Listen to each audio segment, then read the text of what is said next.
If you like the story, you can support the author on Patreon. Link is in the description. Chapter 70, Loki. Rex allowed the duo through the tall brown gates and onto the Cupidon compound, leading them down a wide, gently curving stone path.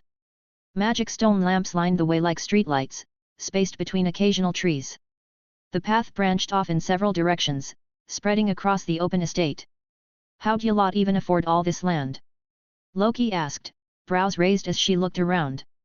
"Even from here I can tell it's bigger than our whole damn manor." Every structure sat far apart, separated by grass fields, flower beds, and decorative trees. From the path, they could spot one of the large mansion-like buildings used as living quarters, its windows glowing with warm light. "This land's in an undesirable location," Rex explained. "It's at the edge of the industrial district, near Deadless Street, right next to an abandoned cemetery in a rough neighborhood. The previous owners were eager to sell once we showed interest."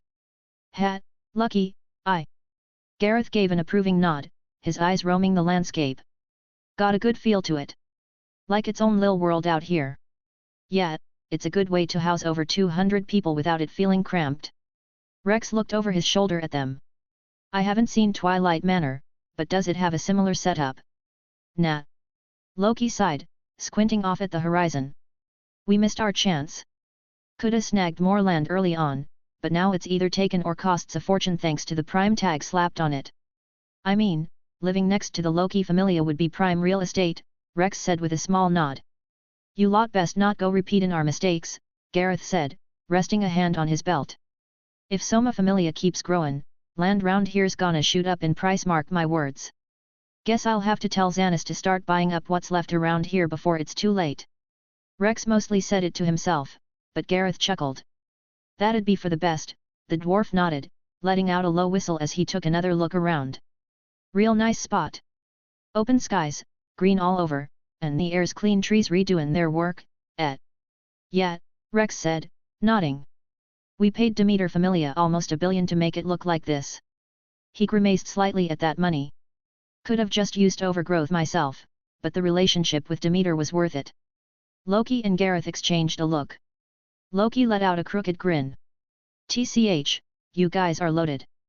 "Haha, we are." Rex replied with a light laugh. "Mostly because we don't have a bunch of high-rank adventurers burning through tens of millions on gear upkeep." They walked on. As it was already night, and most of the Familia members were either at dinner or in their quarters, so they met no one except for one guy on a bench under a streetlight, quietly drinking like he was a tragic protagonist. Rex decided to lead them towards the Familia Central building instead of the guest house. He wanted to build a closer relationship with the Loki Familia, and it felt more fitting to host them there. Besides, since they would be drinking real Soma, it would be far more convenient to have the bottles within arm's reach than having to dash between buildings. After a few minutes of walking, they passed through a second set of gates, stepping into what felt like a separate estate altogether. The front area opened into a wide green courtyard, centered around a large water fountain with magic stone light around it and some fishes swimming within. A good distance beyond it stood the 4 stories tall main mansion with lighting flowing from the windows and trimmed shrubs bordering the entrance alongside a few lanterns. Inside, Rex brought them through the main hall and down a side corridor, stopping at a sitting room tucked far from the residential wings. The room was spacious, lit by magic stone lamps on pale ash-grey walls. A dark teal L-shaped couch sat in the center with matching armchairs around a black wood table. Shelves lined the walls, filled with ornamental bottles, neatly arranged books, and a few decorative pieces. A fireplace sat at one corner, and beside it stood a black grand piano. Across from the entrance, beyond the middle sitting area on the opposite wall, a charcoal recamier rested under a drawn curtain. "Please, make yourself at home," Rex said, stepping toward the hearth to light the fire. Loki immediately flopped onto the couch, kicking off her blue boots and stretching like she owned the place. "Oi, Soma around?" she asked as Gareth sat one of the sofas, leaning back comfortably but keeping a straighter, more composed posture. "Don't know," Rex said, crouching by the fireplace. "He's usually in the brewery, unless he's home tending the garden or updating someone's status." He stood and dusted his hands while turning to Loki. "I can ask." Loki waved lazily. Don't bother." She curled her legs up below her. "Let's quickly get to drinking. Give me a moment," Rex said as he turned to leave the room. He stopped by the kitchen to grab a tray, then climbed to the empty Xanas's office. Unlocking the cabinet with a hidden spare key, he pulled out a full bottle of untouched Soma, placing it on the tray. He then added 3 bottles of the standard diluted variant and 3 wine glasses on the tray. Everything arranged neatly, Rex carried the tray back to the sitting room. Entering, he closed the door behind him and Loki immediately sat up, her eyes locked on the ornate bottle in the middle like a predator spotting prey. "That the real Soma?" she asked, not even trying to hide her hunger. "Yep," Rex replied, setting the tray down on the center table. He picked up the central bottle with both hands. Perfect Soma wine grape flavor. He looked up at the duo. "One bottle goes for about 8 million valis." "Well, I'll be damned," Gareth muttered, leaning in with a raised brow. "You sure we ought to be drinking that?" Rex glanced down at the bottle, then shook his. "Not really." He turned slightly to leave. "I should probably return." Before Rex could finish, Loki lunged and latched onto his wrist, dropping to her knees. "Please. Use one sip. Let me taste the real Soma," she cried, clutching him like her life depended on it. "I ain't ever had it, not once. I'll off myself if I don't drink it tonight." Rex blinked, caught off guard. "Didn't your people buy Soma from Ishtar the night it dropped?" "That was watered down swill," Loki huffed. "I want the real damn thing." "How do you even know that?" "I've downed plenty of fake," Loki said as she kept clutching his wrist. "What Ishtar's sellin' might be better than most, but it ain't the real deal." "Ha! She's been grumblin' like that since her first glass," Gareth chimed in with a chuckle. "Knew it was off soon as it hit her tongue. Most folks wouldn't catch it." "But I ain't most folks?" she asked, looking up at him with her vermilion eyes. "I'm right, ain't I?" Rex nodded inwardly. "Indeed you are." Soma Familia didn't send 15 bottles of real wine to Ishtar, just 11, carefully diluted to stretch the stock. A huge violation in Soma's eyes, who hated anyone tampering with his creation. Rex had no idea how Xanas managed to convince him otherwise. And she noticed without ever tasting the real one. Rex glanced down at the goddess clinging to him, impressed. "But... K'man!" she shouted, her eyes welling up with tears. "I'll owe ya, I ain't beggin' just anyone for a drink, you know." Rex grinned inwardly. There it is. He'd been using Scavenger since he approached them, waiting for the perfect moment, and Loki had walked right into it. All according to plan. He kept his tone easy as he said, "All right. I'll take you up on that favor." With a light smile, he added, "So, why don't we test your theory that this stuff's fake?" They returned to their respective seats, with Rex sitting on the sofa across from Loki, his back to the door, and Gareth sat to his left on a separate sofa. It wasn't a position he liked, his back to the door, but sitting on the other side of the L-shaped couch where Loki had settled felt a bit too familiar. Rex placed a glass in front of each of them, then reached for the center bottle. The moment he popped the cork, a rich, honey-like grape scent filled the air, potent enough that someone with a weak mind might get drunk off the aroma alone. Loki was already drooling. Gareth, meanwhile, kept a straight face, even though he wanted to taste the real Soma just as bad. Rex poured first for Loki, filling her glass to about a fifth, then moved to Gareth, and finally poured his own. He corked the bottle again and set it safely aside. They each picked up their glass. "Let's toast," Rex began. "To our first." "Screw it!" Loki blurted out, lifting her glass without waiting. "Haul on!" Rex tried to stop her, but it was too late. She downed the entire serving in one gulp. She froze, her body giving a sudden spasm, then slammed the empty glass on the table. The glass didn't shatter, thankfully built to survive exactly that kind of recklessness. "Ah!" She exhaled with a dazed grin, cheeks flushed deep red. "This the real shit," she declared. "This the real Soma." She burst into laughter, clearly already drunk from the single hit. Her mortal body just couldn't handle real Soma even at the small dosage, especially not chugged all at once. "I knew it!" she shouted, slamming a hand on the table. "That Ishtar stuff's diluted trash." Her fingers were already wobbling toward the bottle again. "K'man, wall smasher," she slurred, looking up at him with glazed, sparkly eyes. "Be a good boy and gimme some more." "Wall smasher." Rex blinked, not sure where that title came from. "You need to wait at least 30 minutes before even thinking about another glass, Lady Loki," he said. "You're already well past drunk." Drunk? Pppsshhh. Loki scoffed, smacking her lips like she had just tasted divinity.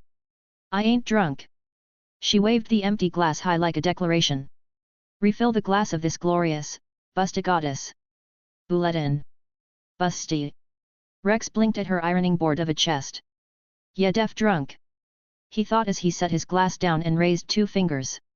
How many fingers am I holding up? He asked, holding his hand steady. 21, she said proudly, dead serious, not even blinking. Rex looked at his hand, then paused. Why the hell did I even check that? He muttered, pushing his hand closer to her. It's 2. I'm holding up 2. Nuh-uh. You totally changed it. She barked, eyes narrowing. I saw you. How? Rex asked, deadpan. I don't even have that many fingers to begin with. Don't play your little tricks on me, boy. She snapped, stretching her arm out all sneaky like though there was nothing sneaky about her drunken lurch toward his drink. Rex calmly placed both his own glass and the real Soma bottle on the ground beside him. Why not try some of the false Soma for now? He suggested, reaching for one of the unopened bottles. You can have more of the real stuff later for variety. He poured some of the fake Soma into her outstretched glass. Yug, fi and dot. Loki groaned dramatically, flopping back into the couch like she'd just sacrificed her soul. And please drink it slowly this time, Rex added, because you will only be getting another glass in a few minutes. Before she could say anything he said, 8 million per bottle. She instantly went silent, mumbling something about bad boy which Rex chose to ignore. Rex turned to Gareth, who was quietly savoring his drink. The dwarf caught his glance and smiled. Ha! This might be the best damned thing I've ever tasted, Gareth said with a low chuckle.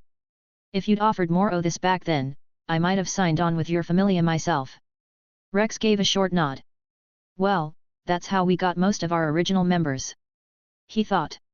From there, the conversation flowed naturally from daily life in Orario to familia politics and whatever odd topics came to mind. It wasn't long before Rex gradually steered things toward the question he'd been holding onto.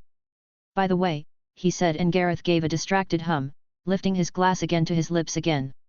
As Rex moved the real Soma bottle out of Loki's reach, the goddess had started crawling across the floor. Hoping he wouldn't notice, he asked, how is it down on the 50th floor and beyond? Gareth swirled the wine in his glass, savoring it as Rex continued, the guild doesn't let info from the deep floors out, Rex continued.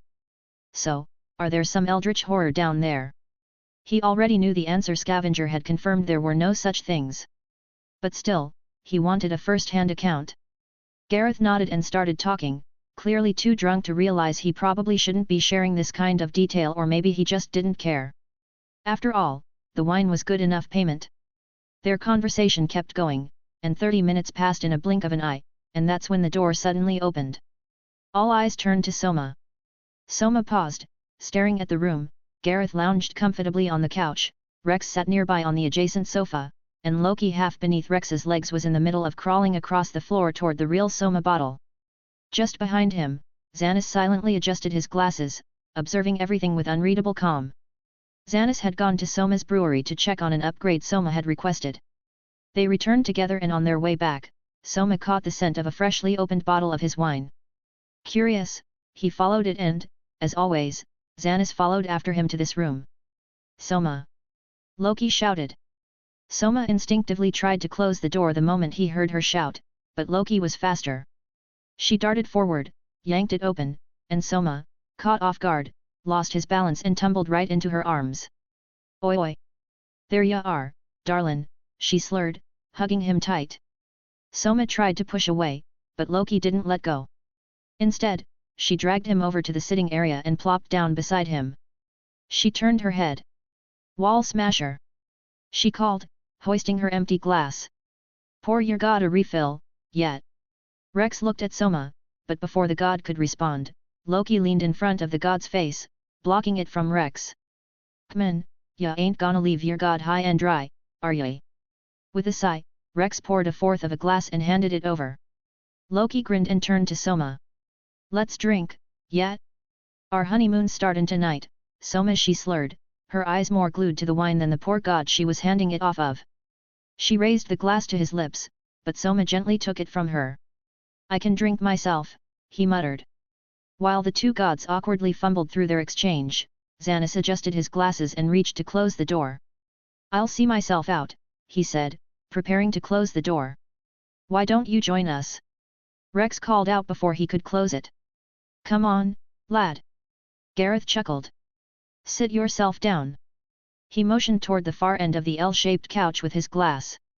Thanos stepped in with a small sigh, closing the door behind him. Without a word, he made his way over and settled onto the couch. Rex left, returning with 2 more glass, filling one for Thanos and handing it to him. Another hour passed and now everyone was drunk. Even Gareth was overly cheerful now, talking non-stop about topics that barely connected and that Rex honestly didn't care about. For example, one time, I took a shit. Loki had gone full wild laughing, clinging, shouting while Soma sat off to the side, mumbling to himself. As for Thanos, he had fallen asleep.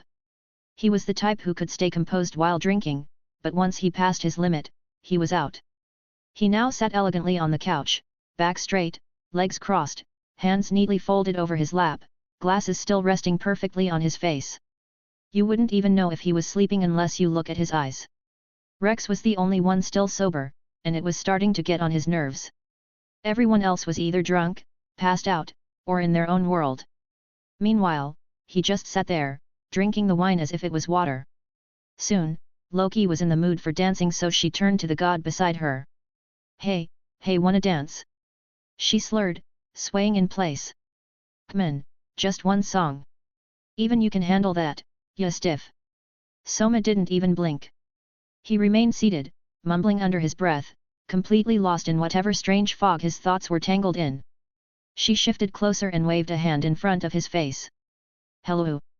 She sang, waving a hand in front of Soma's face.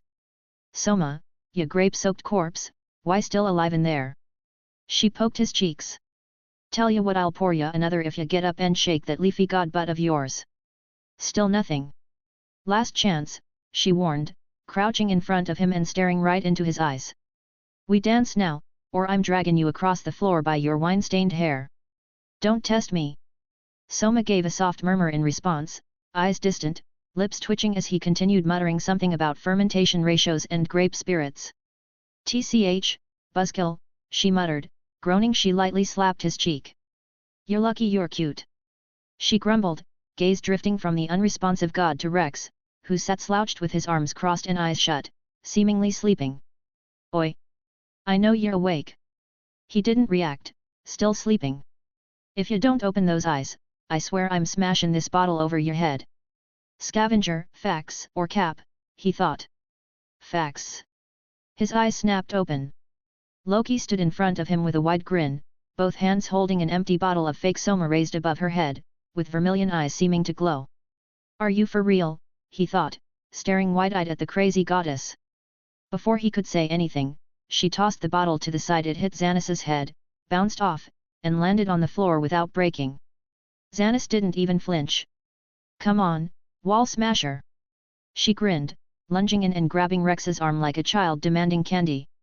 Dance with me. Gareth can dance. Rex quickly pointed with his free hand toward Gareth, who was filling his glass with fake Soma, using it to pace himself between sips of the real thing so he wouldn't lose control too fast. Gareth can't dance for crap, she said with a nod, deadly serious. Me too. I can't dance. Rex added quickly. Well, that wasn't convincing. Why can't he lie to a goddess, you know? She barked, yanking on his shirt with both fists. Get up, XY bastard, and dance. She suddenly froze as she stared at him. Wait. She mumbled, Rex blinking in confusion as she leaned in, planting her hands on his chest. The hell? He looked down at the tomboy goddess as she started feeling around his pecs. You got boobs? She asked, brows lifting in slow confusion. No, those are pecs, he said quickly. Before he could stop her, she grabbed the hem of his shirt and lifted it, exposing his warm, golden brown skin. His broad, firm pecs were defined without being bulky, with his nipples sitting slightly outward, small and a subtle shade darker. Below, his abs were clean cut with sharp definition, and the faint V-line disappeared beneath his pants. Whoa! He shouted, trying to pull down the shirt. Don't move, I'm checkin' something. She planted her palms on his chest, then her own, then back again, brows knotting up like she was running the numbers. What the fuck? She came to a conclusion. You bastard, you got bigger tits than me. Her voice cracked. Bigger tits than me? No, these are pecs, he corrected, trying again to pull his shirt down. These ain't pecs, they're betrayal. She cried, pressing her forehead to his chest, one hand resting over his pecs, stopping him from pulling down his shirt. Why'd I get the short end o' the tit stick? Sad now. Rex thought, glancing toward Gareth for help. The dwarf was deep in a one-sided conversation with Soma, who still wasn't listening. Loki then dropped onto his lap, crying against his chest. That damn lowly cow stole all my boobage. She sniffled, fist weakly pounding his chest. Is she talking about Hestia? Rex wondered. That cow bitch. She howled. Damn you, Hestia aa. Damn your traitorous tits. I hope your back hurts forever. She said, all this while still clinging to Rex and pawing at his chest. Ha. He looked up at the ceiling. If I knew it would turn out like this, I would have ended it earlier. Then he suddenly felt her pinch his nipples and he instantly pulled her arms away from his pecs. Loki raised her head on his chest, amber meeting vermilion, then. Wah. She burst out again, tears and snot flying as she buried her face into his chest. Oh. My. Fucking. God. He wanted to cry with this goddess. I wish I was drunk. Author's note, hope you enjoyed this chapter. This is, I believe, the first chapter I have written with no plot progression at all. Even the last one had the introduction of William, Massachusetts, so it could be considered plot progression, but this one had none at all. Kinda nervous about that. Does this chapter feel like a waste? A filler? Let me know so I can learn for the future. And I can't believe it took 70 chapters for the MC to finally have a formal conversation with Loki. Other fanfiction I have read have this happen many chapters earlier, like 10 to 30 chapters in. Does this feel slow or dragged on, or is this good? Anyway, the next chapter would be the end of this slow arc and it would be the start of the next canon event, so look forward to that. Also, we hit the top 20 today. Even though it was for a brief moment, I am still happy I reached it. Thanks for the support. Chapter 72, Chapter 71, Entertainment District. Morning sunlight streamed gently through the tall windows of Twilight Manor, bathing Finn's office in a soft golden hue. Finn sat behind his desk, quietly immersed in paperwork while Riveria occupied Loki's vacant seat, doing the work Loki should be doing. The two worked in silence, broken only by the distant chirping of birds outside. They still haven't returned, Finn said finally, not raising his head from his book. Riveria let out a slow sigh. Just how inebriated were they? Normally, even when sloshed, Gareth could find his way back without issue. That's why she hadn't worried about Loki either, he was supposed to be her anchor. But clearly, she'd misjudged how far things could spiral. I warned him not to let her overindulge, she muttered, letting out a soft sigh, more exhausted than angry. It's disgraceful. She cannot behave like that in another god's home. It reflects poorly on all of us. We left a drunk in charge of another drunk. Finn muttered to himself with a small smile. How brilliant. With that he reached towards a bell on his table and ringed it once. A moment later, brisk footsteps echoed down the hallway, and the door slammed open as Tioni burst into the room with a grin stretching across her face. Her eyes sparkled with excitement, like a dog eager for a walk. You called me, Captain? She asked, practically skipping toward Finn's desk. Finn gave her a thin smile. I need you to find Bet, he said. Tell him to head to Soma Familia's home and retrieve Loki and Gareth. They drank themselves unconscious and likely caused a scene. Yes, sir. She saluted as she ran away energetically, slamming the door behind her heavily, eager to complete her task. Bet was one of the few in the Familia who could handle both a drunk Loki and Gareth at once, making him the obvious choice. Sending only him would keep things discreet, bringing along other executives would only draw attention and fuel rumors. Let us hope he doesn't cause any trouble, Riveria said, resuming her work with a quiet sigh. TCH. Babysitting duty, Bet grumbled, slouching down the road with his hands shoved deep into his pockets. Of all things, stuck watching over two drunk people. He scoffed when the towering stone walls of Soma Familia came into view, the Familia's emblem carved neatly at regular intervals. As he reached the front gate, it swung open and a tall, well-built level 2 Amazonas stepped out, clearly geared for a dungeon run. Luckily, he wouldn't have to wait to be let in. Without slowing, he moved toward her, the sound of his boots catching her attention. Turning towards him, her eyes widened in surprise. "What's Finargent doing here?" "Take me to Loki," he said, stopping inches from her, his sharp orange eyes looking down on her. "Loki?" She blinked, visibly confused. What would she be doing here? "I can smell her," Bet said, jerking a thumb toward the building behind her. "She's in there." The Amazonas hesitated, glancing over her shoulder toward Cupidinem, then back at him. She scratched her head again, before throwing up her hands in surrender. "I'll get Chandra." She turned on her heel. "Wait here." Bet waited near the entrance for a few minutes, leaning against the compound wall with his hands stuffed into his pockets. Finally, the gate opened and Chandra stepped out, tall for a dwarf, squinting at Bet with an unreadable expression. "Follow me," he said simply, lifting a gourd to his lips. "Drinking first thing in the morning?" Bet muttered, a bit scornfully. "Uh-huh." Chandra nodded, gourd still at his mouth. Without another word, he turned and began walking, leading Bet through the compound. Members of the Soma Familia who were already awake cast curious glances his way, murmuring among themselves but too wary to approach. Bet ignored them. They reached the main mansion, and Chandra led him through the winding passageways until they stopped in front of a closed door in the back. "Goddess Loki and Elgrim are in there," Chandra said, burping faintly as he turned and walked off. Bet pushed the door open, noticing that the room was surprisingly clean, save for a few empty bottles scattered across the floor. Gareth lay curled between the sofa and the table, snoring like a machine with a newspaper over him like a makeshift blanket. A man Bet didn't recognize sat with his legs crossed on the L-shaped couch, leaning back with his palms on his knees. His glasses reflected the sunlight pouring through the window, making it impossible to see his eyes. On the table, an unknown god, who Bet assumed is Soma, lay flat on his back, arms crossed in an X over his chest, surrounded by flower petals as if lying in a coffin.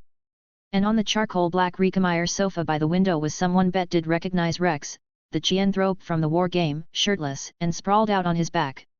The curtain had been drawn just enough for the sunlight to hit his face, giving him an almost serene glow.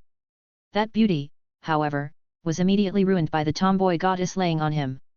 Her cheeks were pressed to his bare chest, drooling onto it while hugging the 75% full True Soma wine bottle like a teddy bear, with one of Rex's arms loosely wrapped around her back, keeping her from falling off. "What a disgrace," Bet muttered, rubbing his forehead with a grumble. "I've been waiting," came a calm voice. Bet turned toward the source to see Rex now watching him with his amber eyes. "Welcome, Bet Loga of Loki." He wasn't asleep. Bet blinked, caught off guard. Pushing the thought away, he stepped into the room. "I'm dragging these idiots home." "Good," Xanis added, raising a finger to adjust his glasses, the frame glinting and revealing that his eyes had been open all along but he had actually just woken up when Beta walked in. "We were about to send someone to fetch them." Bet looked between Xanis, Rex, and the snoring Gareth, who rolled onto his back and scratched his neck, still buried in sleep. Then there was Loki shamelessly drooling on a man's chest like it was the most natural thing in the world while mumbling about Soma and floating. "Wake up!" Bet muttered, stepping forward. "Gareth!" He stomped down, his heel slamming into the dwarf's abdomen. The dwarf's eyes flew open with a harsh wheeze, coughing uncontrollably. The sudden commotion startled Soma, who snapped up into a sitting position, arms still crossed stiffly over his chest. Bet's eyes shifted toward him, catching the god's blank stare through his bangs, the duo staring silently at each other. "Good morning, Lord Soma." Xanis greeted as Soma turned his head. "Did you rest well?" Soma looked around the room, then at the snoring Loki. "Bad. Do you need a mind potion to help with the hangover?" Xanis asked, standing and stumbling slightly to the side, though he acted as if nothing happened. Soma gave a silent nod. Without another word, Xanis turned toward the door. As he reached it, he glanced over his shoulder at Bet. "A pleasure to make your acquaintance, Finargent," he said. "I am Gandharva, captain of the Soma Familia." "Whatever," Bet muttered, waving his hand dismissively. Xanis gave a final nod before leaving the room, the door clicking shut behind him. Bet then glanced down at Gareth, who was groaning and slowly shifting on the floor. Then his eyes moved to the goddess still sprawled across Rex, mumbling nonsense in her sleep. Please. Rex begged, his voice cracking like he was about to cry. Get her off. I swear to, he growled under his breath before raising his voice. Loki. Get off his damn chest.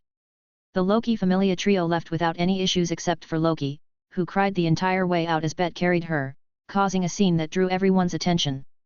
She had begged to take the rest of the true Soma wine with her, but Soma refused to let it leave Cupidinem, no matter how persistent she was. Once they were gone, the mansion settled. Soma disappeared into his garden without a word while the two men took the time to freshen up. Xanis returned to his office afterward, resuming the work that had already begun piling up on his desk, while Rex headed to the fourth-floor kitchen to make himself breakfast. I've been here for a month, and I'm still not comfortable eating without my phone, he thought while eating half-heartedly. It was the only thing he truly missed from Earth, his closest companion, his phone.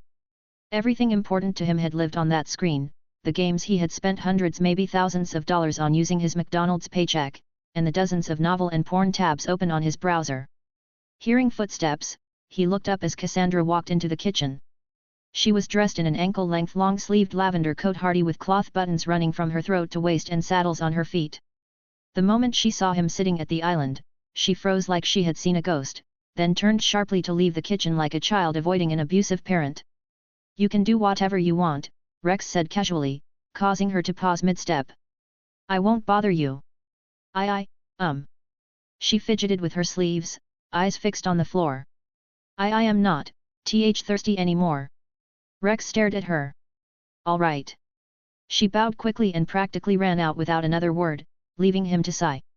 I don't know why she's scared of me. He had only spoken to her twice, once during the Apollo Familia ball, and again when he personally welcomed her to the Soma Familia, hoping to build a relationship. But that second time, she was so visibly shaken that it made him uncomfortable too, so he walked away. Is it because of what I did in the war game? The memory of using Predator on her team flashed through his mind, and he nodded to himself. Yeah, probably that. The others moved on, but with her timid nature, he concluded she might not have been able to. Whatever. He picked up a newspaper from the island counter. I'll deal with her later. He still needed a good relationship with her if he was going to make use of her future sight. Oh. His eyes widened as they landed on the front page. I guess, it's about time, he mumbled. After finishing his meal, Rex made his way to Xanis' office. When he entered, the captain was already seated behind his desk, buried in paperwork. Morning sunlight streamed through the tall windows, the breeze drifting in through the open balcony doors as Xanis scribbled intently. Take a look at this, Rex said, closing the door behind him and walking over with the newspaper in hand. Xanis sighed. He had spent the night doing nothing, and now his paperwork had piled up. The last thing he needed was a distraction, it better be. He began as he reached for the paper. Interesting.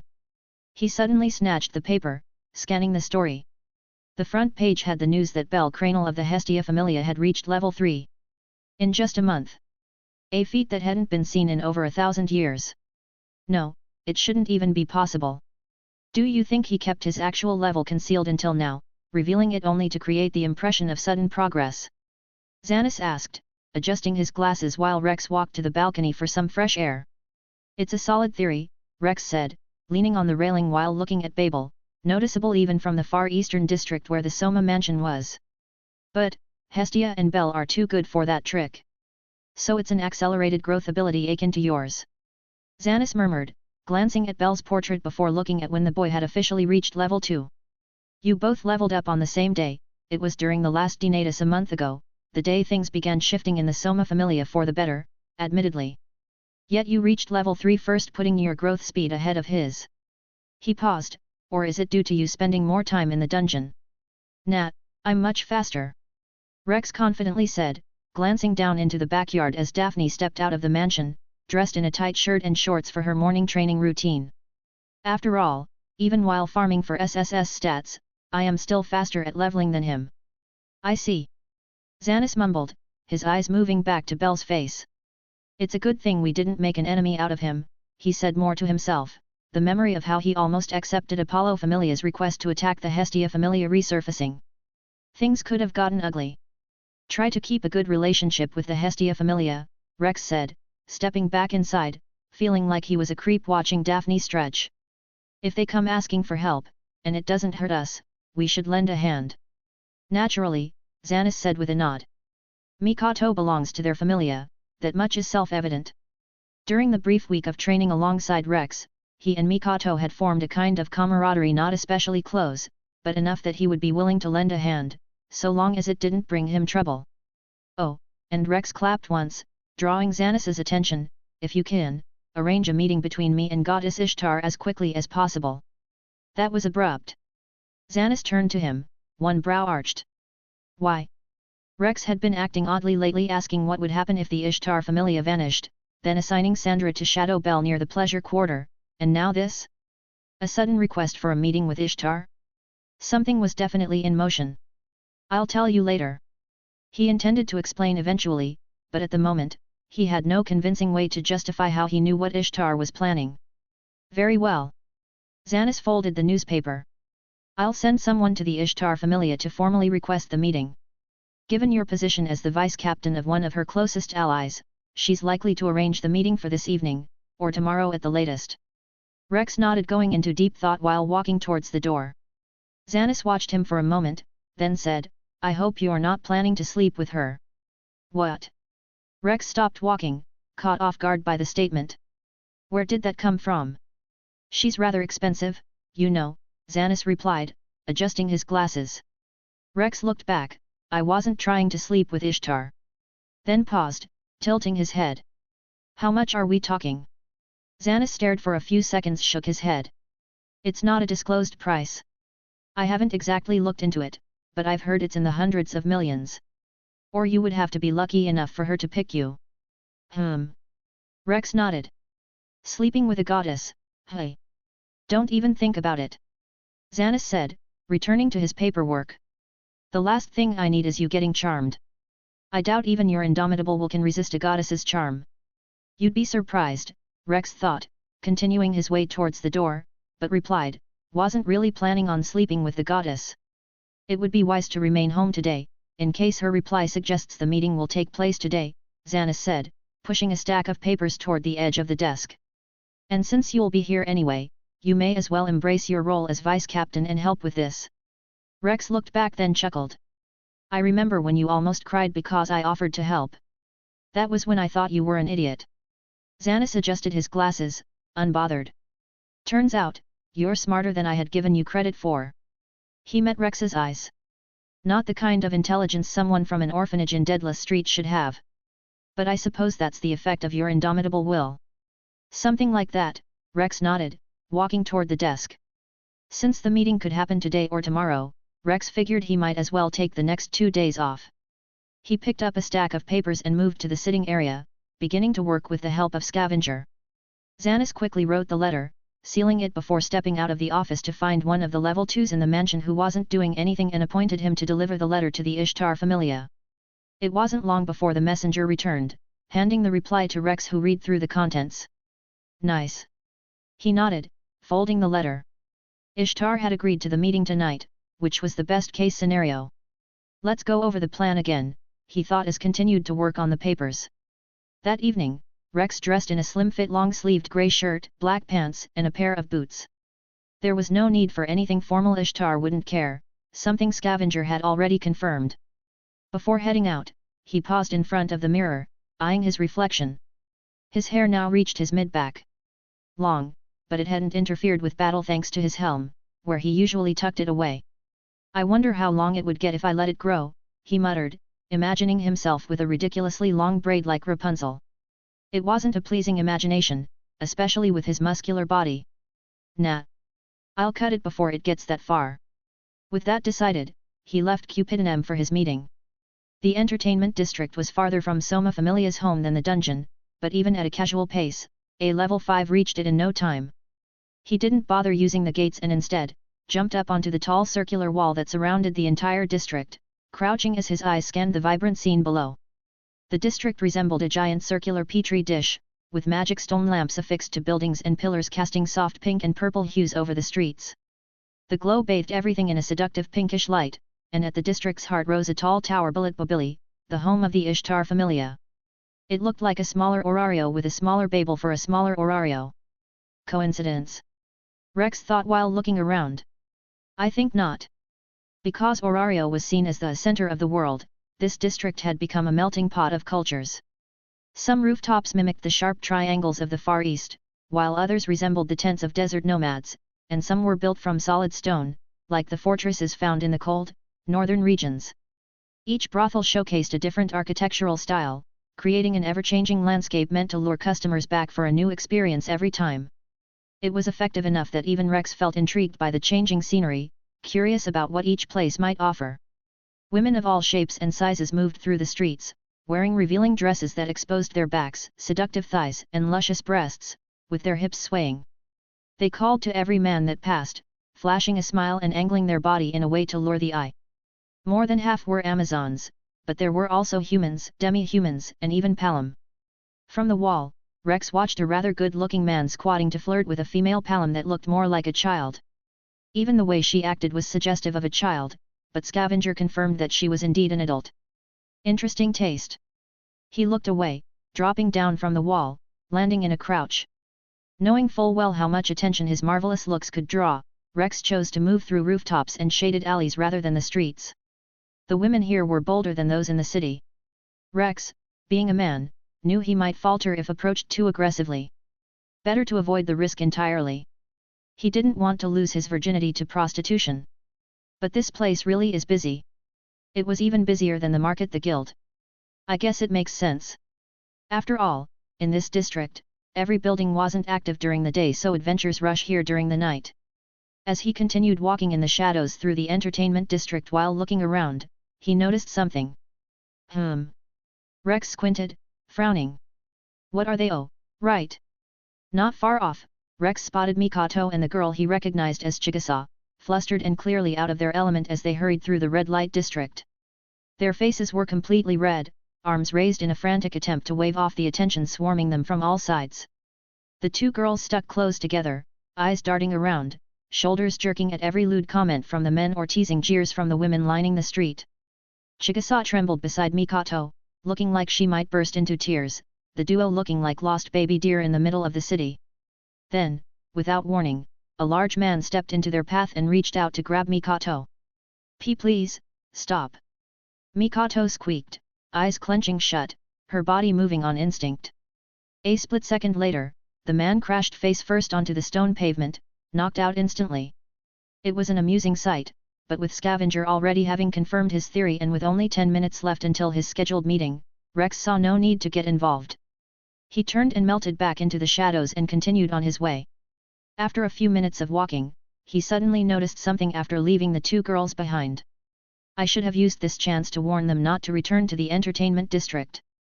It would have kept Belle from following them here tomorrow, which would start the plot for Ishtar's fall. Whatever. He looked up at the towering building before him. Time to tame a rabid dog. Author's note: finals weeks at my college is coming up, so there might be delays for the chapters posting, so please be patient. Anyway, I hope you enjoyed this chapter. It was originally going to be 4,600 words, but I had to cut it down to 3,800 words because it felt too long to post as one chapter and too short to split into two. The part I cut out will be moved to a later chapter so you guys won't miss anything. Starting the next chapter, the Ishtar arc will officially begin. Wonder how Rex's meeting with Ishtar is going to go. Chapter 73, Chapter 72, Ishtar. The Billy was 3 towers, the 2 shorter ones flanking the tallest one at the center, with the central spire standing as the second tallest building in all of Orario. The flanking towers tied for third. Rex made his way directly to the central tower, walking through the massive wooden doors into the tower. Though the outer structure was round, each floor inside was a massive hexagonal balcony, stacked one atop another in a spiraling formation. From the ground floor, you could gaze straight up through the center, almost like staring up through a giant, layered donut. At each corner of the hexagonal floors, clear circular tubes stretched from the ground to the upper floors, and inside these tubes were circular magic stone elevators that carried people up and down. Above the 20th floor, a ceiling blocked the view from the higher floors, which had the private quarters of the Ishtar Familia members. This place is nice, Rex thought, tilting his head back to take it all in. Especially with the floors shaped like hexagons and not something boring like a square or circle. After all, hexagons were the best ogons. I was told to head to the 20th floor waiting area where I should be received by the vice-captain, Thomas, he thought, scanning the bustling scene. But with how busy this place is, getting there by stairs or elevator won't be easy. All around, men mingled with their chosen companions, arm in arm, their laughter and murmured conversations blending into a low hum that filled the air. A sweet, heady scent and intoxicating mix of perfume, wine and incense lingered heavily, making the air feel thick and warm. He looked up again, contemplating. Jump straight up. It wouldn't be too hard to leap 20 stories with the right force, and the red-tiled floor beneath him seemed sturdy enough to take the impact.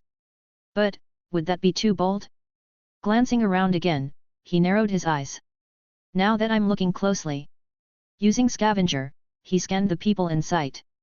There are barely any male adventurers here. Most of them were rich men without fauna or low-level adventurers. He didn't spot a single high-class adventurer in the crowd. Odd, considering this was the home of the Ishtar Familia. That's when he remembered about the rumor of what would happen if a high-class adventurer entered this tower. One word. Phryne. You must be Rex Magnus, a voice called out. Rex turned his head to see a man walking barefooted toward him. He was rather handsome and stood about 6 feet tall, with brown skin like the Amazonesses, short dark brown hair, and black eyes. His lean yet muscular body was on full display due to only wearing loose brown harem pants, and a gleaming silver collar around his neck. Ah, he's Thomas, Rex thought after glancing at his status. Thomas Balili, the only level 4 in the Ishtar Familia and the vice-captain, second only to Phryne. Guess he was waiting. Welcome to the Ishtar Familia home, Thomas greeted in a plain, almost mechanical tone. Without missing a beat, he turned and said, "Please follow me to the meeting room." Straight to the point, "Hey," Rex thought as he followed him. Didn't even offer a handshake. He didn't care, but it was just odd customer service.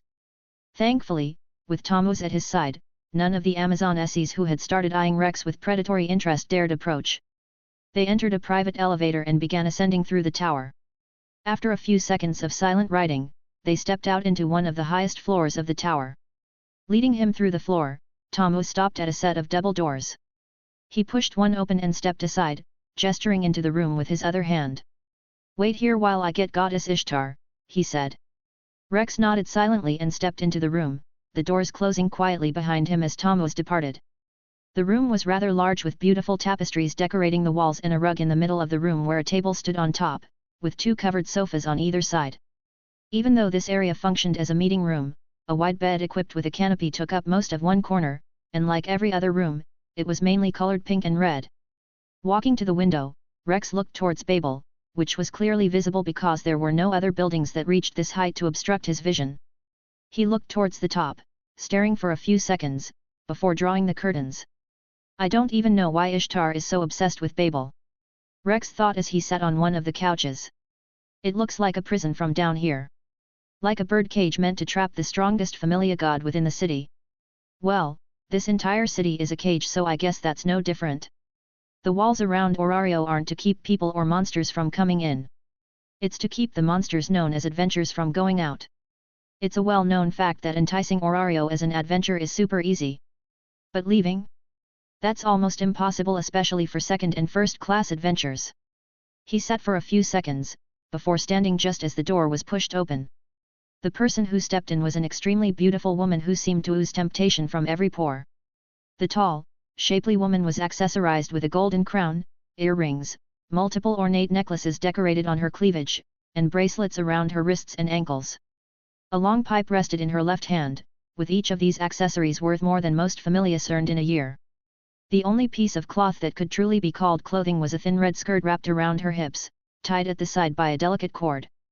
Nothing covered her voluptuous breasts except for a single red strap of cloth that only concealed her nipples.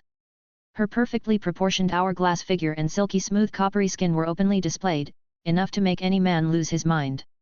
Her beauty alone could bring a country to its knees. Her divinity simply pushed it a step further. Truly, gender meant nothing when gazing at her. If Rex compared her to Freya, the other goddess of beauty he had met, he would put them on equal footing. Each had their own unique charm, but he would never marry either. They were the holes of heaven that countless miles of men had already run through. Not that he would decline if they asked him to spend a night with them. Rex Magnus, she said as she laid her bright amethyst eyes on him that made him feel like a deer in a headlight. Good evening, Goddess Ishtar. Rex bowed politely. It's a pleasure to meet you. Raise your head, she replied as she sauntered toward him, while Thanos quietly closed the door, remaining outside. I prefer to see the faces of my guests. Rex straightened, meeting the goddess's vibrant gaze as she stopped in front of him, her sweet scent assaulting his nose in a not unpleasant way. She raised her pipe, the mildly warm metal tilting his chin up, then tilting it to the sides, her eyes roaming over his face. She then lowered his pipe and circled around him slowly, much like Apollo did, before stopped in front of him. A flawless build, clear eyes, yet still untouched. She said with a slow, teasing grin as she leaned in slightly, her bright eyes gleaming with amusement. Tell me, darling, do you save yourself for a mythic princess? You can smell virginity, he thought, but kept his expression composed as he answered, I just don't like losing, goddess. Perhaps I'll indulge you one night. She teased, as she walked past him, taking a seat on the couch opposite him. Now, sit. Explain this urgent meeting before I decide you merely wish to admire me. She said, taking a slow drag from her pipe. Rex took a seat where he had been sitting before she entered. Now, just like they taught in school, one of the most important parts of an essay was the hook, the opening line meant to seize the reader's attention completely. So of course, Rex was going to use a hook to get hers. In about 4 days, 3 hours, and a few minutes, he said, raising his hand and pointing directly at her face, you, Goddess Ishtar, are going to be sent back to heaven by Goddess Freya. He spread his arms wide like an oracle.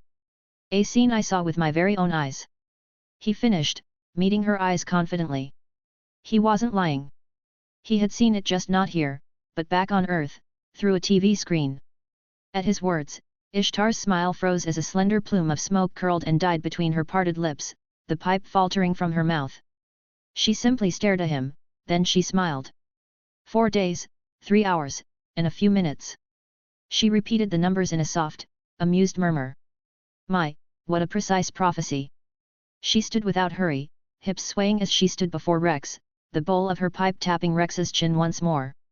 She once more raised his chin to look at her. Tell me. Her smile returned. Who whispered such nonsense into those clever ears? Some jealous little witch? A low chuckle. Or is this your idea of foreplay?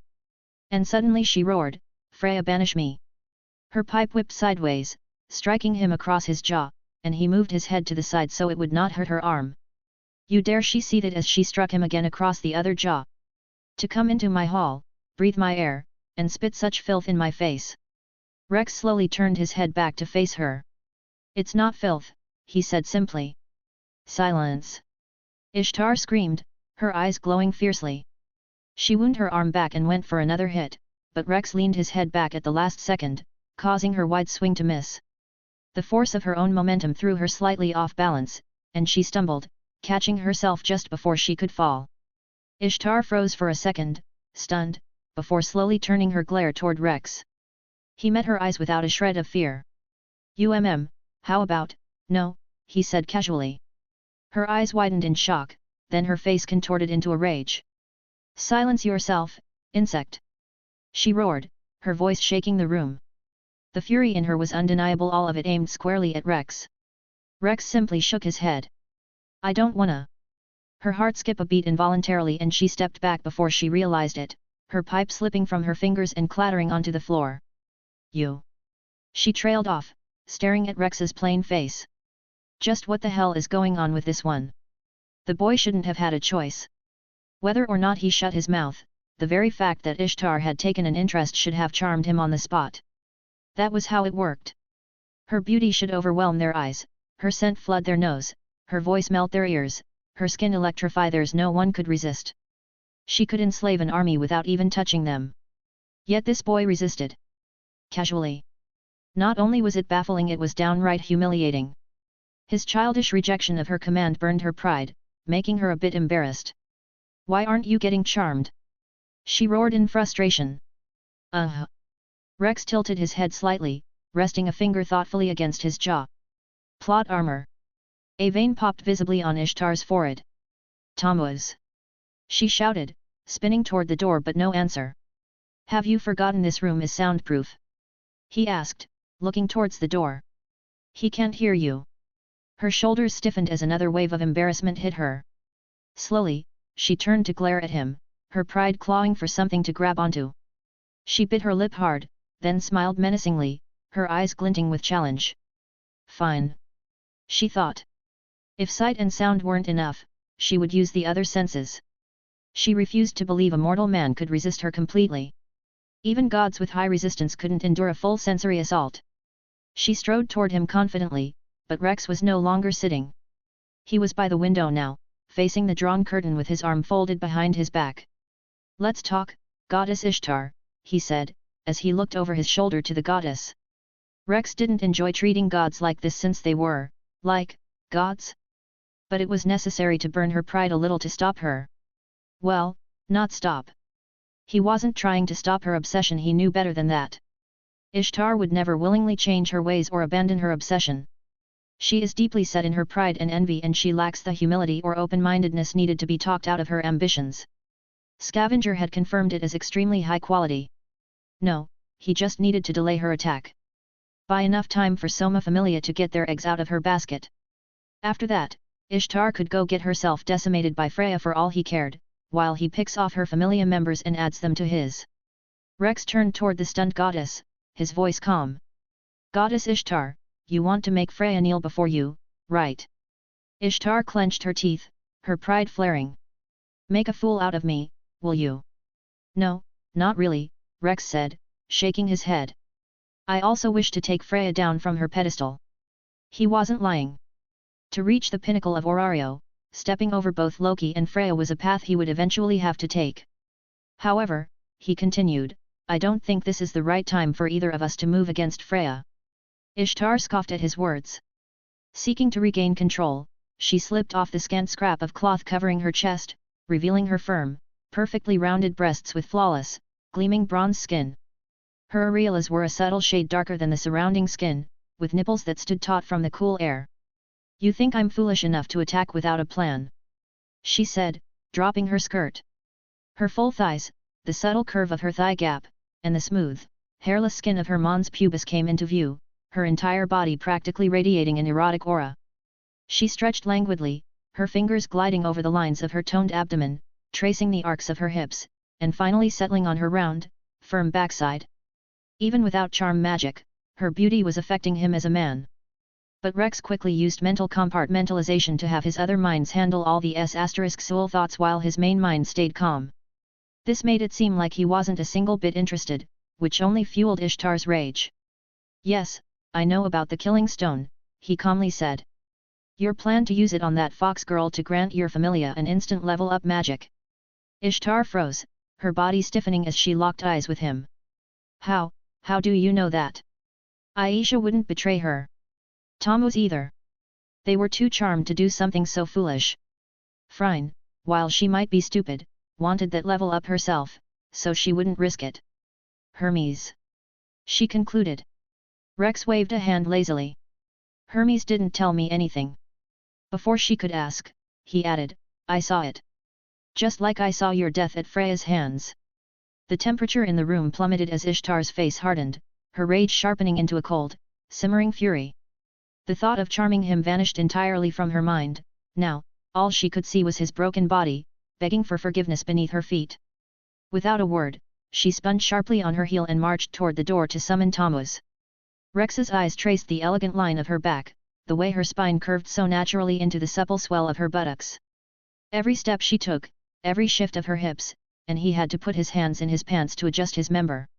You should know, Rex said calmly, Freya Familia has 1 level 7, 3 level SIXS, and 4 level 5s.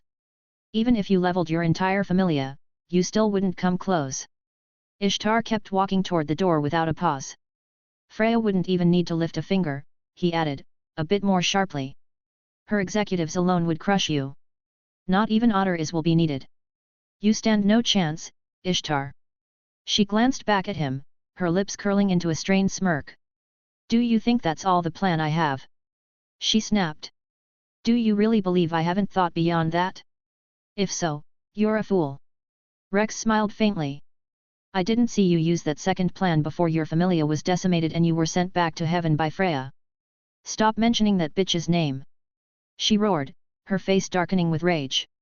Ignoring her, he continued, meaning it either didn't work or it got disrupted. In a blink, he disappeared from the window, reappearing in front of the door, blocking hand as she reached for the doorknob. Think, Ishtar. Think, he said evenly. Do you really believe you can take out Freya the way you are now? Do you think she would just sit back and let you tear down her empire? If you do, then you're a fool. Ishtar lunged at him with a furious scream, her hands locking around his neck. She squeezed with all her strength, veins bulging along her neck and forehead like cords under the skin. Her face twisted into something monstrous, her teeth bared, eyes wild with rage, as her fingers dug hard into his skin. But Rex was a level 5. Her grip, for all its fury, was like a child throwing a tantrum. I have said this before, Goddess Ishtar, Rex continued calmly, his voice normal even with her strangling him. He met her rage-filled eyes without fear. I also want to take down Freya. But that will have to wait. Her grip trembled slightly, the sheer absurdity of his calmness prying at her. You could say I am currently a level 5. Rex said, raising his right palm slowly, it won't be long before I reach level 6. And by then, my skills and abilities will put me on par with or even above Otter, even under his bestial transformation. He felt her grip loosen just slightly as her rage faltered. He was saying the truth. She knew that. Then, he said, locking eyes with her as he gently placed his palm against her cheek, I'll have the power to take down Otter and with your help, we could topple that bitch from her throne, and place you on it. He caressed her cheek lightly, like a lover soothing a furious partner. So what do you say, goddess? He murmured, voice low. Why don't you wait for me? His thumb tenderly brushed along her smooth skin. What's 5 more months? He said. You've waited years. You don't have to throw everything away now. Just a little longer and we can accomplish our dream together. Author's note, how was the chapter? Took me a while to write it, especially because of Ishtar's personality and shit. And no, I am not planning on making Ishtar a love interest. Haven't even thought of anyone as a love interest for the MC. Fun fact, in the beginning I was actually thinking of making Riverial Joe's Alf the female lead, but after a while I just gave up on that idea. I don't see it working out at all. Anyway, this female lead stuff will only become an interest to him later on, maybe before then MC will lose his virginity? Well, just a thought. Chapter 74, Chapter 73, Sudden Mission. This was what Rex meant when he talked about relationships forged using Scavenger. From the moment he entered the room, everything his speech, his actions, his tone was determined by Scavenger using his 6 separate minds, though one was fully occupied just handling Ishtar being naked before him. It felt fake and left a bitter taste in his mouth, especially the way he spoke. But, again, he needed to manage Ishtar, postponing her attack on Freya to give Xanis enough time to expand their roots. Ha, he sighed internally. He would rather take the high-level members and let Ishtar die instead of going through all this trouble, but laziness could lead to his downfall. Given the choice between an easy, risky route and a harder but better outcome, it was smarter to choose the difficult path. Even if you manage to crush Freya, Rex continued gently, removing his hand from her cheek to grasp both her wrists, still loosely wrapped around his neck, she isn't the only obstacle. He slowly massaged Ishtar's slender wrists as he spoke. You'll exhaust your strength to defeat her, but Loki won't simply watch from the sidelines. She'll attack, and you'll fall before you even savor your victory. Ishtar's amber eyes widened slightly, her fingers relaxing enough for Rex to remove them gently from his neck. She hadn't thought of that, he wondered, noting her expression. How narrow-minded was she that she only looked straight ahead without considering her surroundings? Her obsessive focus was comically villainous. He lowered her hands gently to her sides, purposely brushing the side of her smooth, soft thighs with his thumb. Power to defeat Freya alone isn't enough. You'll need enough strength to withstand the backlash afterward. Which you don't yet possess. So you're suggesting I destroy all my competitors first, before challenging her? At this, a slight smirk returned to her lips. An intriguing notion. She mumbled softly. Exactly, Rex agreed calmly as he released her wrists. But picking them off individually would alert the guild. You'll require enough overwhelming power to deal with them simultaneously. She stayed silent, considering his words, as Rex moved past her to the sitting area, but let's step back a bit. He casually lounged on the couch. Goddess, why do you think Freya defeated you? The truth was, he didn't remember much about the reason she fell in the original show, and Scavenger wasn't offering much help at this part either. Yet, he knew Belle kidnapping played a part, but apart from that, nothing else. So, he decided to let her speak first to hear her theory, then build off it with Scavenger's help. At his question, Ishtar's face hardened a bit, but she tempered her rage and walked back to where her discarded pipe lay. Loki, she finally replied as she picked her Kisira pipe. That irritating boy already interfered with my relationship with the Loki Familia. Loki Familia? Rex asked, raising one brow. If they were allies to the goddess intending to take out Freya, they must be strong, so why hadn't he heard of them before? Are they a black market familia? Not surprising you're unaware, she said as she walked toward the ornate dresser, refilling her pipe. They're from outside Orario, a familia with 2 level 6 adventurers among their members. Rex blinked multiple times in confusion. 2 level 6s outside of Orario? How the fuck does that even happen? Within Orario itself there were only 11 level 6 adventurers, meaning even with the access of the dungeon that made leveling much easier, barely 10 adventurers are currently at level 6. But somehow outside of Orario there is a familia with 2 members that have reached level 6? They must have been banished, he concluded, but Scavenger denied it. They had reached level 6 outside of Orario. Then what the hell is going on in Orario? Why do we have only 7 level 6s in the city with the dungeon, while some backwater familia managed 2 without it? You see, my plan was elegantly simple. Ishtar continued as she lit her pipe and exhaled luxuriously. Bring them here, grant them the power of the killing stone, and elevate them instantly to level 7. She smiled coldly as she turned to face Rex. With 2 level 7s and numerous first-class warriors under my command, Freya would kneel before me without much problem. Her voice darkened as smoke drifted from her lips. It would have been flawless if that pest Loki hadn't meddled. Not that it truly matters, she added, walking back to Rex with her hips swaying, causing his eyes to constantly drift down to between her legs. My true trump was to trap Freya Familia within Gnosis, divide them, isolate their strongest, and pick them off individually. She sat beside him, unbothered by her own nakedness, so close that her shoulder brushed him lightly. With the bowl of heaven at my command, even Otter wouldn't stand a chance. Gnosis. Bowl of heaven. A lot of terms were being thrown around that Rex didn't understand, but he kept his face blank as she leaned back comfortably on the couch. He glanced sideways at her, her full breast, abdomen, thighs, then he looked ahead. I kinda want to touch her. He really wanted to, and he knew she would allow it. She has like zero self-respect. Or is it too much? But he pushed it back. He was building himself a high ground, and touching her would be submission and all that he had built would be lost. So he continued listening as Ishtar exhaled smoke from her nose. But now, seeing that Loki slithered into talks with Kali and Njord, her eyes narrowed slightly. That red-headed pest. Even from the heavens, Ishtar had known Loki wasn't the type to sit idle. Mischief and meddling ran through her veins like wine. If she caught wind of Ishtar's plans. Her lips twitched, pausing just short of smoking again, the Kisira handing idle between her fingers. 4 days. That boy said I would die in 4 days. A slight frown formed. Isn't 4 days too early? She hadn't planned to launch an attack so soon.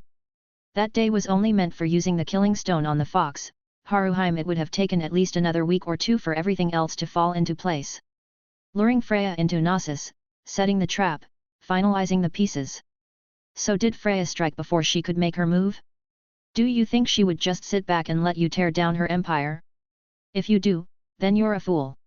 Rex's words echoed in her mind. So Freya, that silver-haired spectre of smugness, did attack first. No wonder she had lost. The plan was for her to strike first, not the other way around. Now the question was why Freya made the first move. Did Loki discover something in the coming days and sell the information to Freya? That seemed likely. So, Loki. She muttered aloud, brows knitting as smoke drifted upward from the pipe in her hand. Ishtar muttered, Loki. As smoke curled from the Kisira still between her fingers. I should have Hermes investigate that red-haired snake, she said aloud, crossing her legs. Rex's eyes dipped for a moment, catching the subtle press of her bronze upper thigh against the lower. For a moment he imagined his member pressed between them before he forced himself to look back up, saying, it's best not to bring Hermes into this. Ishtar gave him a sideways glance, arching a brow. Hermes isn't a traitor, she said, finally remembering her pipe and bringing it back to her lips. He wouldn't damage his own name by betraying me. Oh, but he would, Rex replied as he leaned forward slightly, elbows resting on his knees. Ishtar, apart from Loki, who else knows about your plan? Hermes, right? She said nothing, just watching him with narrowed eyes. Loki might be smart, he continued, but there's no way she would discover your entire plan in just a few days unless you were reckless, which I doubt, or unless someone tipped her off. He raised his index finger. Either he told Loki directly, then his middle, or he went straight to Freya. He shrugged lightly. Or maybe, he tipped off both. Before he could get another word out, Ishtar hurled her Kisiru across the room without warning. The sudden motion made Rex flinch, the pipe clanging hard against the wall above the caged fireplace with a sharp crack that echoed through the room. He slowly glanced at her to see her face twisted in a mixture of multiple negative emotions. For the first time, it looked like the implications were truly sinking in. No matter how neutral he tries to act, I don't see Hermes letting you take down Freya. He said after a while as he stood up, brushing off his pants. She's the top of the city. If she falls, Orario's strength will weaken and that might cause problems for him too. Rex made his way to the door. Like I said, he said over his shoulder, it's not time for you to attack. But now that I think about it more, it might already be too late. He shrugged. You might be cooked. Ishtar sat motionless, frozen mid-thought, the shadows casting a sharp angle across her eyes. Shit, she gripped her hair, her jaw tightening. Have I been played? Was all her plan just for naught? Even if it came to pass, as Rex pointed out, it wouldn't have mattered as she would have lost either way. And now it seems like she never stood a chance from the beginning. Just as Rex reached for the door, a strained voice called from behind. Wait. He paused, glancing over his shoulder just as Ishtar looked towards him, her eyes trembling slightly with beads of sweat tracing down her face. She tried to smile, but it came out crooked, and, while she patted the spot on the couch beside her with her palm. Let's talk. At the goddess' appearance, Rex's heart skipped a beat. This was the first time Ishtar, with so much ego and pride, willingly and openly surrenders control to him, and he felt good. Hee. He grinned internally as he slowly let go of the doorknob. Who knew having someone with so much pride to submit to you would be so? Noticing his train of thought. Jesus. He cringed internally. I am so emo. God damn. Rex turned to fully face the goddess with a smile. Yes, Ishtar. He walked back to him, with a feeling like he was looking down at a goddess. Let's talk. Rex left the room after almost an hour or two, finding Thanos still standing guard outside the door. He gave the man a small nod, which Thanos didn't return, but he didn't think much of it. Looking at his stats, I almost want to let Ishtar fall and take him for myself. Rex thought, glancing over the man's stats again. Name Thanos Balili. Level 4. Strength B701, Endurance B700, Dexterity B703, Agility B702, Magic G222. Fist Strike H. Fist Fighter I. Crush I. Skill. Sadik Badma. Temporarily increases all physical stats. Reduces pain received and raises physical regeneration. Effect increases when protecting someone. Magic. Kur Eruption. Upon activation, any damage he receives, physical or magical, is partially absorbed up to a limit depending on magic stat, does not consume mind. Stored energy can be released as a shockwave, physical enhancement or physical regeneration, does not consume mind. If storage limit is exceeded, the remaining damage is inflicted onto the user. Releasing stored energy gains extra power scaling with magic stat, does not consume mind. While active, mind is continuously consumed every second, with a maximum duration of 4 minutes and 11 seconds at which the magic will be automatically deactivated and won't be able to be used again for another minute. Can only be used when mind is full. Chant, medium length. He would make an excellent tank thanks to his skills and magic, which were both top tiers. His magic especially. Though it was a great defensive magic, he didn't really feel any interest in it. It would be quite useless once he got the carbuncle barrier. Beyond that, his physical stats were outstanding, each sitting comfortably at B rank. Most adventurers specialized, with 1 or 2 high stats and the rest lagging several grades behind. But Thanos had achieved a rare balance across the board, even managing to bring his magic to G, marking him as one of the strongest level 4s in the city. If Ishtar Familia falls, this handsome man is 100% coming with me, he thought as Thanos started leading him out. If he reached level 5, he would be the most solid frontline tank in the entire city. And he would gladly invest 200 million valis into granting him more magic, which would add more value to the slave. Fine too, he thought with a nod. I should take her if the Ishtar don't listen to me and fuck herself over. To be honest, he didn't care about how ugly people said she was. He wasn't exactly good looking in his past life either, so he didn't like judging others on appearance alone. Yet, he have heard about her raping people, but rape and similar behaviors were, sadly, common among Amazonesses, not just her. If she were beautiful, people would overlook it. So he decided to overlook it too and focus only on her worth. A level 6 would be a massive addition to his familia, immediately putting them just below Freya, Loki, and Ganesha. Why throw away a good woman just because she was ugly? You'd have to be short-sighted to even consider it. Then again, I haven't met her personally, so my opinion might change. Now, you might be wondering what they talked about for nearly 2 hours. It was basically Rex trying to secure their agreement she wouldn't attack Freya without his command. But it dragged on because Ishtar kept talking shit about the bitch known as Freya, ranting about their time in heaven and other things Rex couldn't care less about. Thankfully, Ishtar had submitted as she didn't want to get sent back to heaven before crushing Freya here on Gakai, where her odds were better. Not especially after she saw a new hope in defeating Freya in the form of Rex after he told her about his quick growth skill that would allow him to reach level 7 in no time and place her at the top. With that leverage, she answered every one of his questions, laying out her entire plan. And Rex had to admit, if it had all gone according to plan, she would have 100% wiped out Freya Familia. Even Scavenger confirmed it. But luck wasn't on her side and her scheme was getting dismantled one piece at a time. First was the Kali deal. Next would be the demi spirit, I assume. Rex thought as he rode down the elevator. Demi spirits were an artificial class of monsters created by a mysterious corrupted spirit deep in the lower dungeon, meant to act as its living avatars.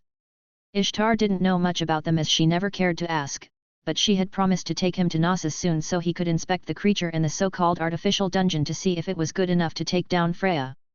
But, as Scavenger had confirmed, the Loki Familia would kill it within the coming days.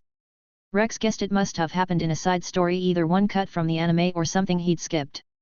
And once the demi-spirit was gone, all she would have left was the killing stone plan, which, on its own, meant nothing to someone like Freya. I wish I could see the demi-spirit before the Loki Familia kills it, but I don't see a way to join them to fight it. He thought with a sigh. Well, whatever. At least, now that Ishtar agreed to wait, she shouldn't have any reason to kidnap Belle. So Freya shouldn't attack her and destroy her familia. He stepped out of the Billet Bobili main tower. Now I just need to stop Belle from getting in contact with Haruheim. At that, he stopped walking. He hadn't watched past the next major event, the Rakia invasion, so he didn't know the future. Would removing Haruheim weaken Belle too much? Her level boost magic was ridiculously strong, even better than his own Vouver Rage since it could be activated at will. He doubted the author would let something that broken sit on the sidelines. So that meant Belle and his familia would eventually face situations that needed her. Would removing her trigger an unplanned event that will get Belle killed? Or would Belle's protagonist luck kick in, letting him grow even stronger in her absence? To give or not to give, that was the question. Honestly, Rex wasn't the type to steal every opportunity from the protagonist out of greed. Belle was useful, and in the future, only Belle might be able to stand at his side when facing the Black Dragon. Keeping him alive and strong was absolutely worth it. But if he did decide to let Belle have Haruheim, how could he do it while Ishtar was still alive? Well, well. Aren't you a rare sight? A teasing voice cut into his thoughts. Rex turned to find a tall, curvy yet athletic and muscular Amazoness approaching him, her bright brown predatory eyes locked on his. She was rather beautiful with nape-length spiky silver hair, matching silver brows, and large golden hoop earrings. She wore a tight white bikini with blue-violet outlines that barely covered anything, hoop-like accessories on each of her biceps and calves, and was barefoot. A high level 3, Rex noted, eyes narrowing slightly at the Berbera. Her stats were good, but she had only one skill that left much to be desired, but she was good enough to become a level 4. Must be one of the executives. She stopped a few steps away, hands on her hips. Looking for a partner, pretty boy? She asked with a grin, eyeing him up and down. She whistled slightly as she boldly reached under his shirt for his ABS. You're definitely my type. More Berbera closed in behind her, all dressed just as scandalously, grinning like wolves. Rex sighed as the silver-haired Berbera, Samira, kept feeling him. It's hard being handsome. Morning came after the night out with the Ishtar Familia, and normally Rex would head straight to the dungeon, but he decided to stay above ground until the Ishtar event is over. This way, if things went south unexpectedly and Ishtar's downfall happens as in the plot, he would be around to claim her territory, her members, and capitalize on the aftermath. Since he didn't want to waste this time, he thought now was as good a time to start learning smithing. So, he decided to head to the Hephaestus Familia's main home, the Valka's Crimson Chamber, hoping to cash in the 25% discount the goddess owed him for training instead. Ideally, she would teach him personally, but the chance of that happening is next to 0%. If not, maybe she could pass him to one of her best smiths. He wouldn't mind if it was Tsubaki, one of the best in the world, but that was probably another stretch. Even her allowing him to switch his 25% off on any gear he want to training under her familia might not be guaranteed, but it's worth a try. And if that failed, he would just ask Guelph. Come to think of it, that boy still hasn't given me the weapon he promised, Rex thought, pulling open the front gate. I should remind him who saved him in the middle floor. Just as opened the gate, he stopped at the sight of two familiar figures waiting out front. Hermes lit up the moment he saw Rex. Oh, how lucky am I! He beamed. I was just about to knock, and here you are, divine timing, truly. He threw his arms towards the sky, the morning sunlight seeming to shine down directly at him from the cloudy sky. Hermes must be smiling down on me. Rex stared blankly, his expression unreadable. Beside Hermes, Asfi let out a quiet sigh, visibly unimpressed by the god's usual theatrics. She shifted her stance and turned toward Rex. It's been a while, Rex Magnus, she said with a composed tone. Rex met her gaze, nodding once. It has, Asfi al Andromeda. A moment of silence stretched between them before Asfi said. Perhaps we should stick to first names. We should. Rex replied before turning to the god, asking, so, why am I needed so early in the morning?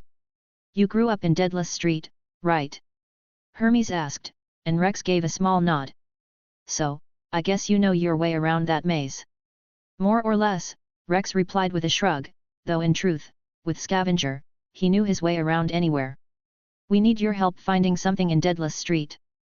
Hermes smiled, tilting his hat down as if to whisper a secret. The hidden base of a super-secret evil organization that wants to destroy Orario. So they're looking for Gnosis, Rex thought, and Scavenger immediately confirmed it. It wasn't that hard to judge the plot with what he already knew. Okay, he said simply. I'll help. Hermes blinked, his grin faltering slightly. Asfi's brows lifted a fraction, then she adjusted her glasses and spoke in her usual level tone. That was resolved quicker than expected. I didn't even get to use the guild order I forged, Hermes groaned, squatting and drawing lazy circles on the ground like a sulking child. Why did you accept so quickly? He asked, sounding almost betrayed.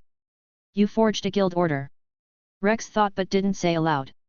Instead, he replied, finding the base of a super-secret evil organization trying to destroy Orario sounds fun. That part was true, and he also wanted to see Gnosis and the demi-spirit before it was killed. He didn't care much about scavenging it, since any monster that Ishtar believed could threaten Freya Familia wouldn't be easy to deal with. It probably needed its core destroyed to be properly killed, but still, he had a bit of hope. As for why Hermes was asking him specifically, he didn't think much of it. An unusual definition of fun, Asfi murmured flatly, as Hermes let out a soft laugh and rose to his feet.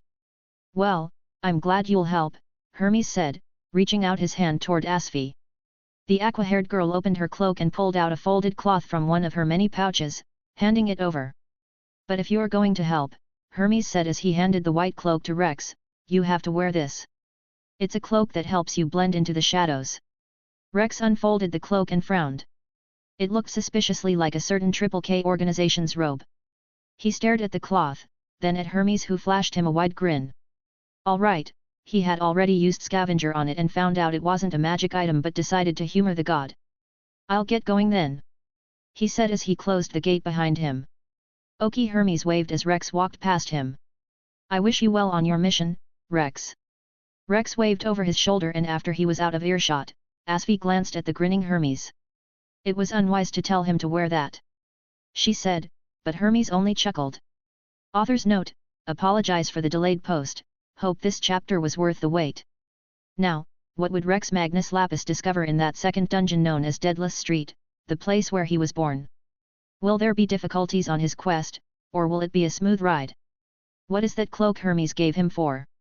Find out next time on Danmachi, Scavenger. Chapter 74, Deadless Street.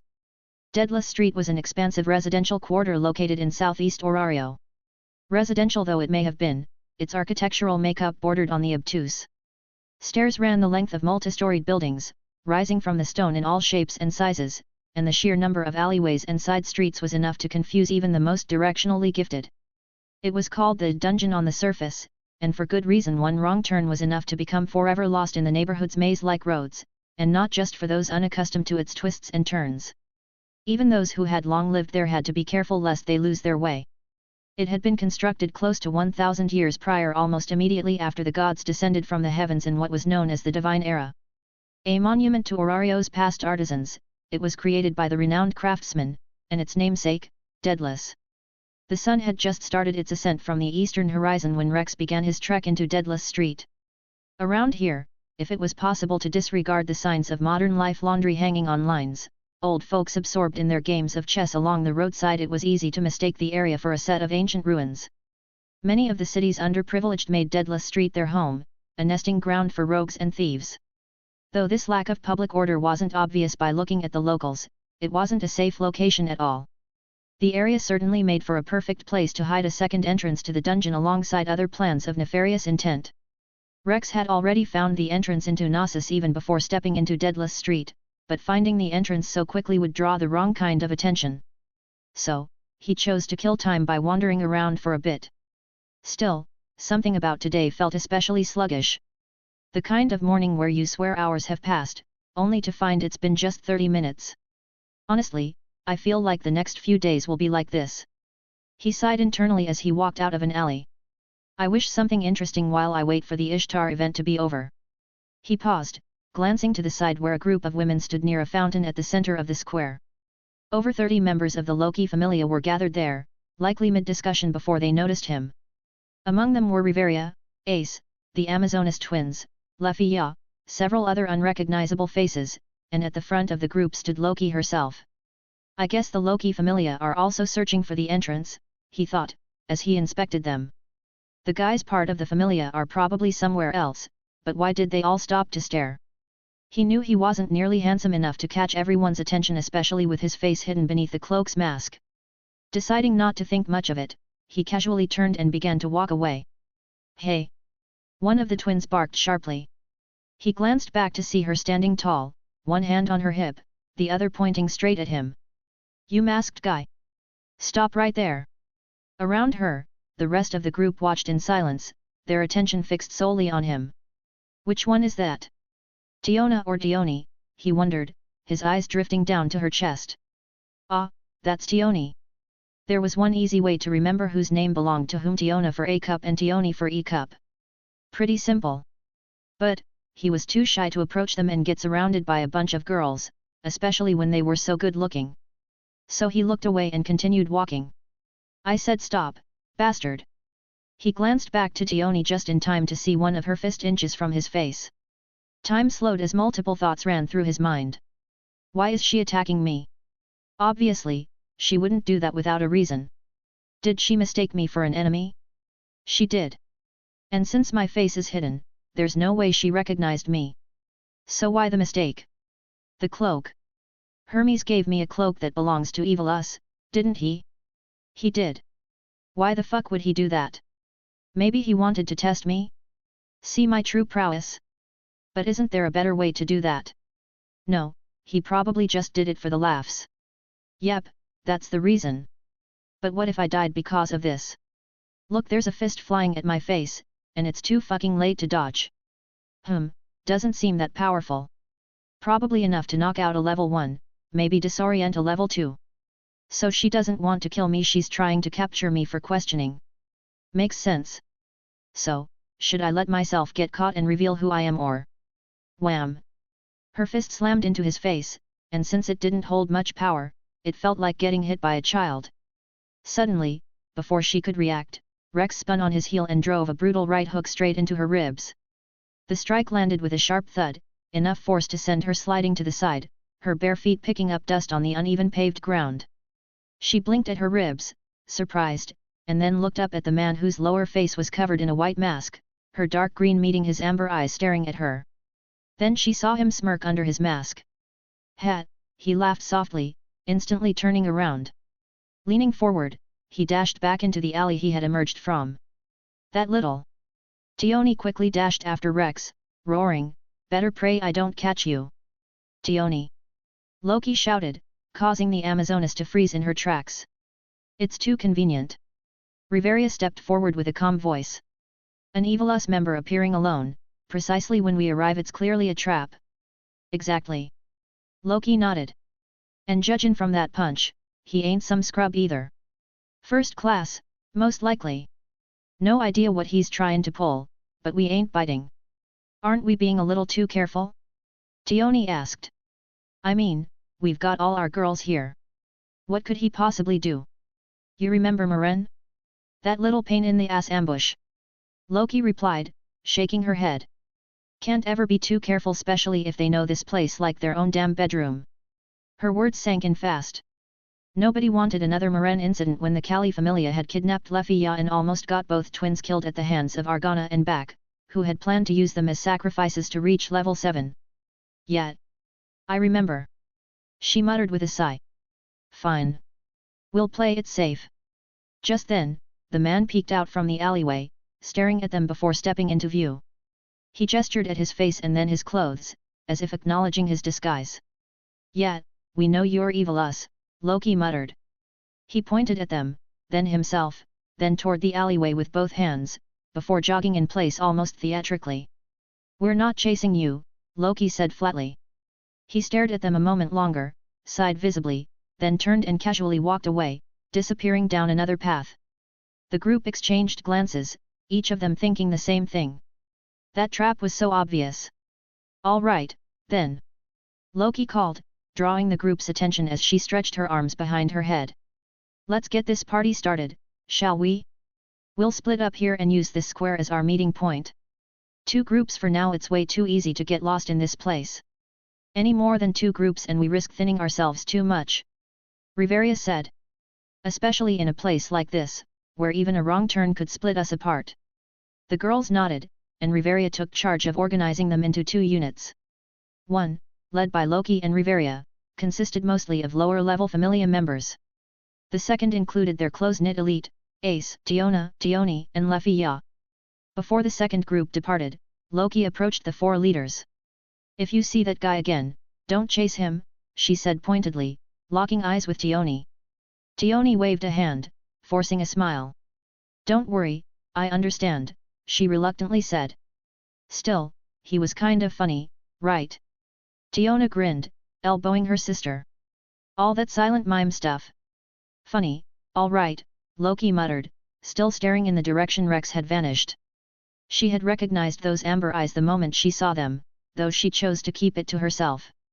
It wasn't hard to figure out who was behind the stunt Hermes, no doubt. Especially since he had gone out of his way to tell her and Finn not to let their group kill any Evil Us members they encountered. Clapping her hands sharply, Loki declared, "Let's move out." "Right," came the unified reply. Rex, who wasn't too far away, had heard everything and immediately guessed that Loki recognized him. Must be the eyes, he thought, raising the mask to cover his entire face. His senses remained sharp thanks to simultaneously using seismic sense and echolocation. In fact, his perception was even clearer than regular sight, the only downside being the absence of color. Still bored, Rex turned his attention to the male members of the Loki Familia. They were searching the sewers, and if he could lead them to chase him around, he could guide them straight to the entrance of Gnosis. He could pass it off as luck, shortening the search and letting him encounter the demi-spirit sooner. It would definitely save the day from becoming a tedious bore. "Holy shit," Rex muttered internally, rubbing his jaw with a grin. "I'm actually a genius. With Bet being notoriously easy to provoke, this should be a walk in the park." All he would have to do is provoke the wolf, then run away with his tail between his legs, and Bet should give chase. Things should go smoothly. Or maybe not. Why the hell are you dressed like that? Bet demanded, his voice echoing through the tunnel beneath Deadless Street. Gareth stood just behind Bet, his axe resting casually on his shoulder, while about 10 lower-level Familia members held portable magic stone lanterns, illuminating the dark and abandoned passageway. Finn was positioned in the center, his spear resting casually to his side. They had been exploring the sewer system when a figure suddenly appeared ahead, partially cloaked in shadow, dressed in the same style as the new Evilus members they'd recently encountered. Just as they were about to attack, Bet stopped them abruptly with a strange question. "Don't tell me you're with Evilus now?" Bet questioned, looking the mysterious man in the eyes, or at least where his eyes were supposed to be, now covered by a mask. Seeing Bet talking casually, Raoul leaned in, whispering nervously, "Bet, who's that?" Without turning around, Bet replied casually, "That's the guy Rex." It wasn't hard for Bet to recognize Rex's scent, especially after carrying Loki home yesterday. She had been so thoroughly covered in it that Bet almost believed they had S***X. It bothered him a lot. "Rex?" Finn raised a brow, silently piecing things together but keeping his thoughts to himself. "Ha!" Rex sighed, rubbing the bridge of his nose. "Why do you even know the smell of another man?" Question marks floated above Bet's head. "I mean, you only met me once, yet you recognized my smell instantly." Rex continued as he pulled down his mask, locking eyes with Bet. "Isn't that odd?" One of the younger adventurers in the back muttered, "Come to think of it, that's giving." Raoul quickly clamped a hand over the guy's mouth before Bet swung at him. But Bet didn't seem even slightly offended. He just tilted his head, hands still tucked in his pockets. "The hell kinda question is that?" Bet asked flatly. "You think you're special? We're beastmen. Smells stick. Maybe you're just extra pungent." They stared at each other until Rex broke the silence. "I'm going to punch you in the face." Finn blinked, caught off guard by the sudden declaration. Gareth's expression shifted into one of mild amusement, while Raoul looked like he was already spiraling into panic. "Then do it, punk," Bet said, leaning forward, head tilted in invitation. "Or are you all bark?" "I would punch you," Rex said calmly, "but I'll give your weak-ass face. I'll even let you take the first swing if you can catch me." "What, gonna run now?" Bet sneered, straightening up again. "Too scared to swing? Figures. Tell you what, I'll give you 3 free shots before I hit back." "Sounds to me like you're scared I'll humiliate you," Rex shot back. "But don't worry, I'll be generous and give you 5 free shots." 10. "Your funeral." Raoul glanced nervously at Finn. "Don't you think we should stop them?" he asked shakily. "Bet might actually kill him if he keeps provoking him." "Nah, let 'em be," Gareth said with a grin. "Those lads re-bondin'." "Be bonding?" Raoul echoed, staring incredulously at Gareth, then turned back to the two men now standing inches apart, screaming into each other's faces like hooligans. "You bitch-ass motherfucker, attack me already!" Rex shouted. "Quit yappin' and swing already, you damn mutt!" Bet roared back. Raoul screamed internally, "They're going at each other's throats." Finn smiled slightly, "I suppose the fact that Bet hasn't attacked him yet says something about their rapport." Raoul paused, thinking, come to think of it, why hasn't Bet attacked yet? Normally, Bet would swing at any insult thrown his way by a weakling, but he isn't doing it now? Still. Finn mumbled thoughtfully, "I never would have taken him for someone with such a sharp tongue." Based on how Rex had behaved during the war game, and from what Gareth and Loki described after meeting him, Finn had always assumed he was more reserved, someone level-headed, not too different from himself. Not this. Hat, didn't peg him for that kind o' guy, Gareth laughed heartily. "Can't say I mind this side. By the way, Orba, a level 4 second-string raccoon human, spoke up, doesn't this scene look familiar?" The group turned their attention back to Bet and Rex. Rough. Rough. Rough. ARF. ARF. ARF. It was like watching two street dogs barking furiously at each other. The smaller, weaker one Rex trying to act tough in front of the bigger, stronger one Bet, who refused to attack but wouldn't back down either. Finn cleared his throat, suppressing the image, and was just about to step in when Lloyd, a level 3 reserve Loki Familia member, suddenly shouted. "Wait a minute! Everyone froze and turned toward Lloyd. Even Bet and Rex stopped yelling as the human excitedly pointed at Rex. "Aren't you the Hello Adventurers guy?" Everyone was confused. "Hello Adventurers guy," they collectively wondered. Rex quickly shook his head. "And no," he said, his tone doing little to convince anyone. "I knew I recognized your voice." Lloyd laughed, pointing triumphantly. Nick, another level 3 adventurer standing beside him, nodded eagerly. "It is him. Who would have thought we'd run into each other like this?" Lloyd added with a grin. Lloyd then went on to explain that when they had been on the 24th floor with Sharon for a commission, Rex had suddenly crash-landed near their camp, covered in severe burns and dressed in nothing but boxers, a helmet, and holding a spear. Lloyd quickly recounted the events from their perspective, finishing with Nick adding, "Turns out he was fighting a green dragon solo." Everyone turned to Rex, and Gareth gave a deep chuckle. "So that's the stunt that got you leveled, eh?" "Yeah," Rex confirmed casually. "Ha! You're bloody mad, you know that." Gareth laughed loudly. "I like you even more now. You were level 3 then?" Lloyd asked in disbelief. "Wanted to level up quickly, so I just soloed a monster Rex a level higher than me with barely anything on," Rex said, folding his arms behind his back. "Simple stuff." "You just soloed?" Raoul mumbled to himself. "Simple." Orba let out a low whistle. "Amazing." One of the adventurers laughed. "You're just like Ace-san." Another chimed in. "She wanted to level up so badly she went against a level 6 monster Rex." The group laughed, with Lloyd saying, "Seriously, that's incredible."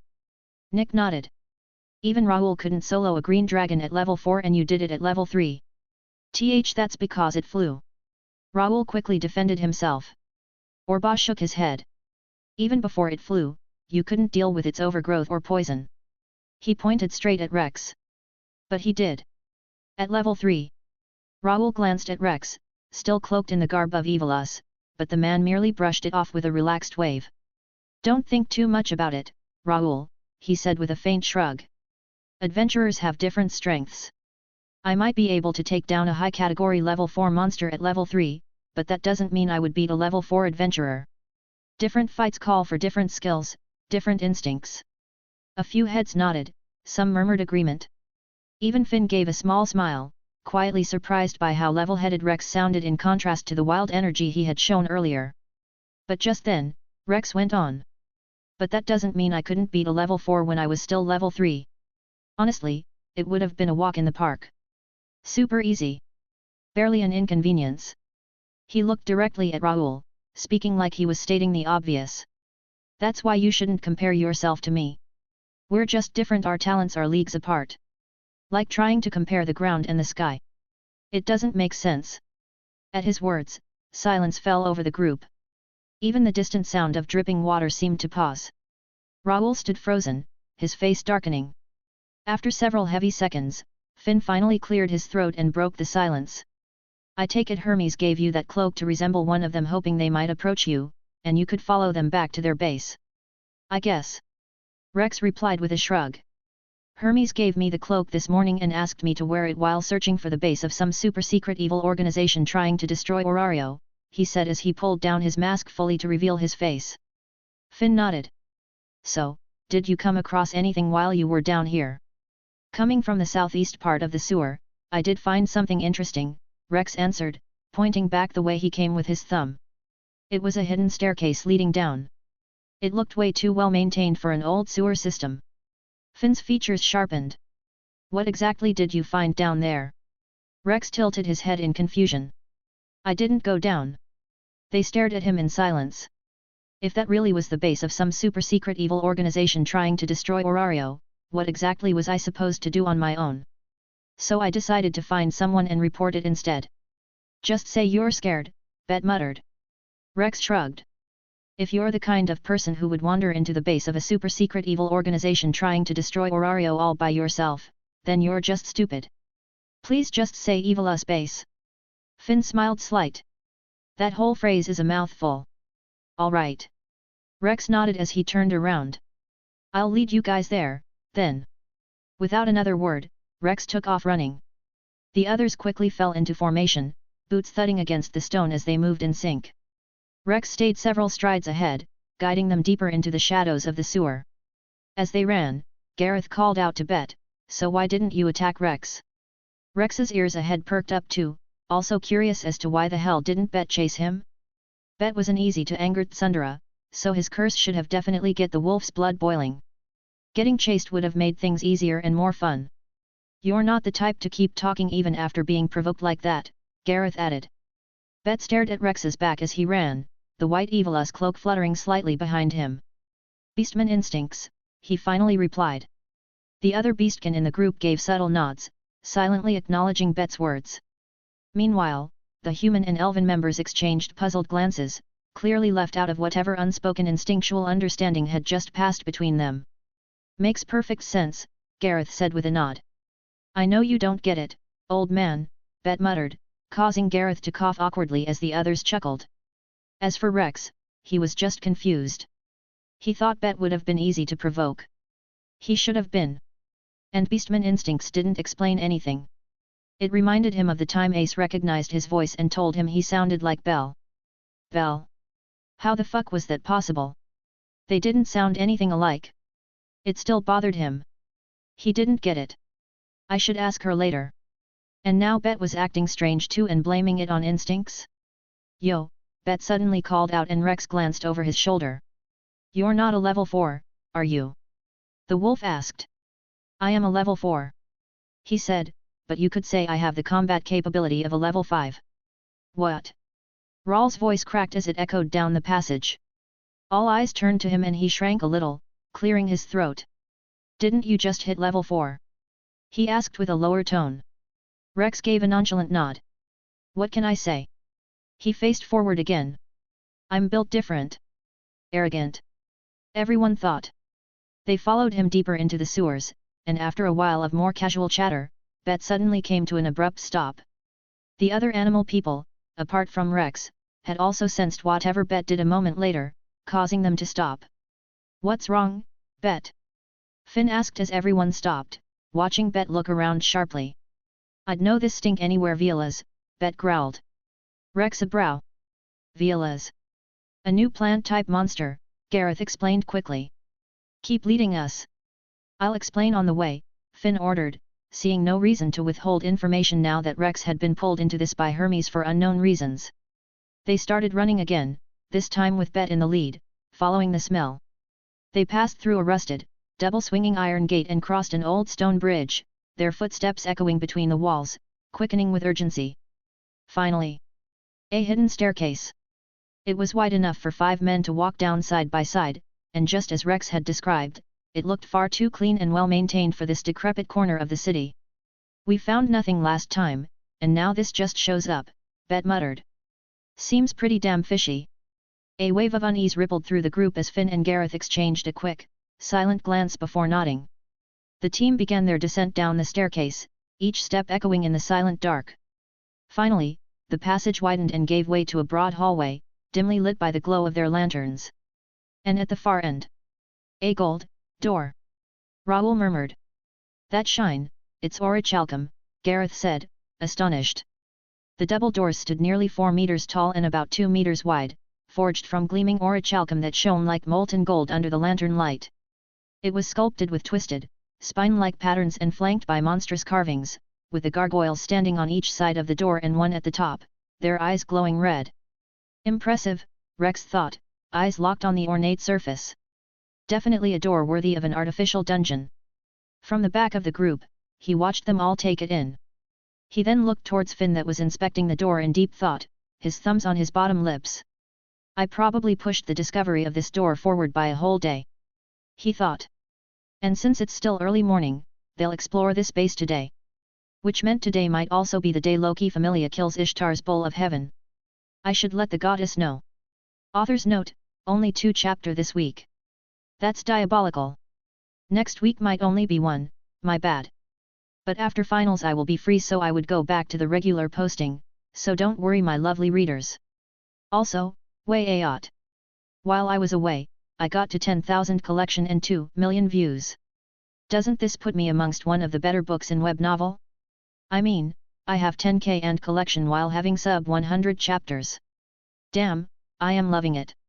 Thanks for all. Chapter 75, Insider. Like Rex had expected, Finn and Gareth had unanimously decided to explore the base today after relaying their find to the girls, with Rex also deciding to follow them to get a feel of this gnosis that Ishtar had claimed would be enough to bring down Freya.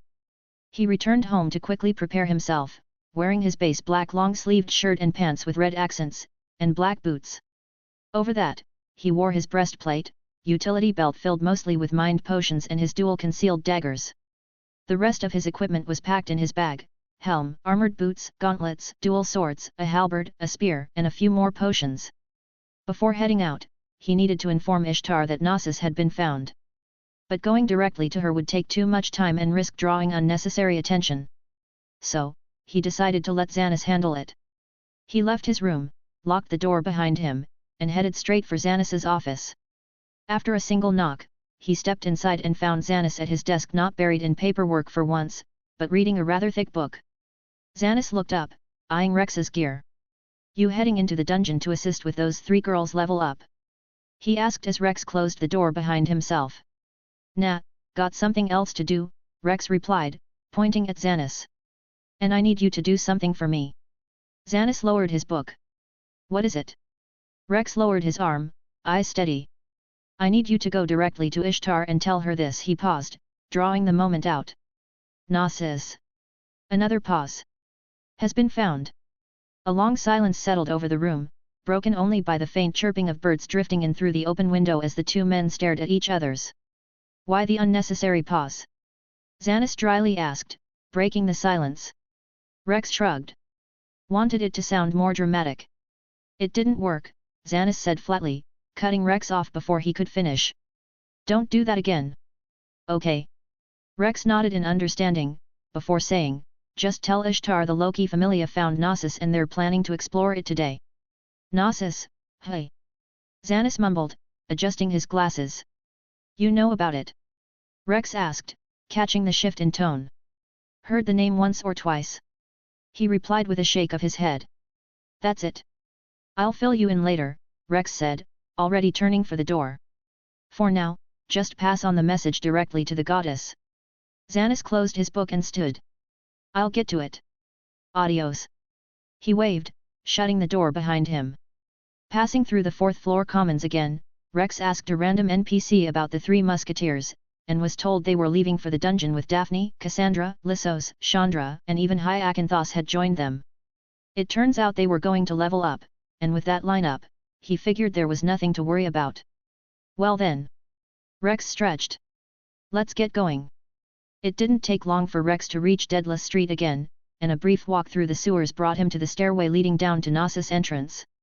As he approached the stairs, he activated Tremor Sense with a step from his left foot, sending out an invisible ripple of energy that spread outward in all directions, crawling underground, climbing the walls and ceiling, and even reaching floors above him.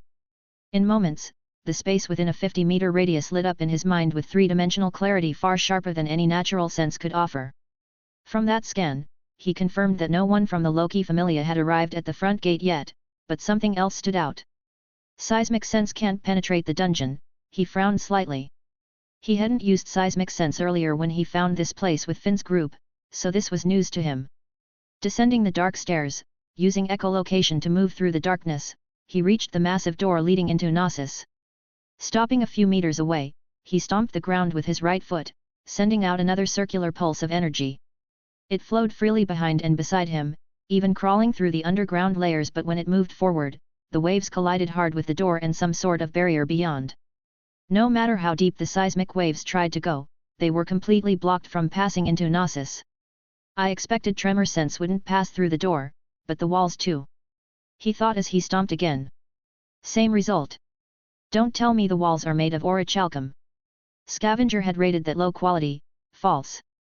But since his seismic pulses couldn't penetrate the dungeon, it meant the structure wasn't made from earth-based materials, no cement or reinforced concrete.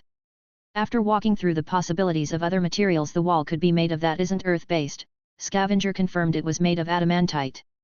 They really want this place to be impenetrable, Rex thought as he removed his cloak's hood, then placing a palm against the door. Door of orichalcum. Walls of adamantite. Orichalcum is the master ingot, the highest grade material known in the world, even stronger than dungeon mined adamantite. Its method of production, like mithrils, dated back to ancient times, when monsters pushed the surface races to unite. The absolute material as the crystallization of that bygone era as well as the limitless potential of the mortal realm. Breaking through this door would be impossible. Rex had never even considered trying like a regular person thinking they could punch through a reinforced wall. No matter how many times you hit it, nothing would change. Not even Otter at full strength could do more than scratch or maybe dent this door. Then there was adamantite, one step below orichalcum. According to Scavenger, breaking through pure adamantite would require someone at least high level 6. Meaning with Vasavi Shakti overgrowth plus fire breath equals fire sword plus Birakakale equals Vasavi Shakti he could blast through a wall if needed. So entry wasn't technically an issue.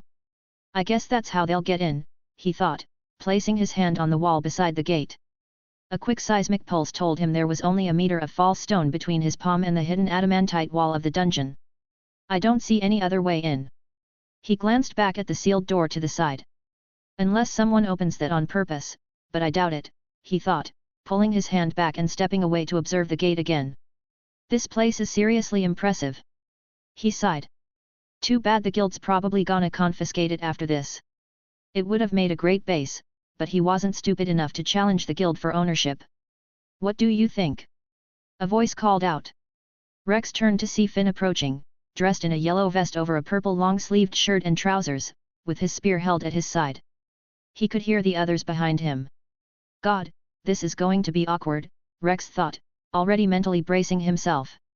He hadn't met or even spoken to most of the Loki Familia before and now he will be meeting a majority of them at once. Should have come later. Maybe then, they would have already been inside, and he could have just explored alone. Now, he was about to face the full brunt of their attention. Keeping his nerves hidden, he replied calmly. Impenetrable.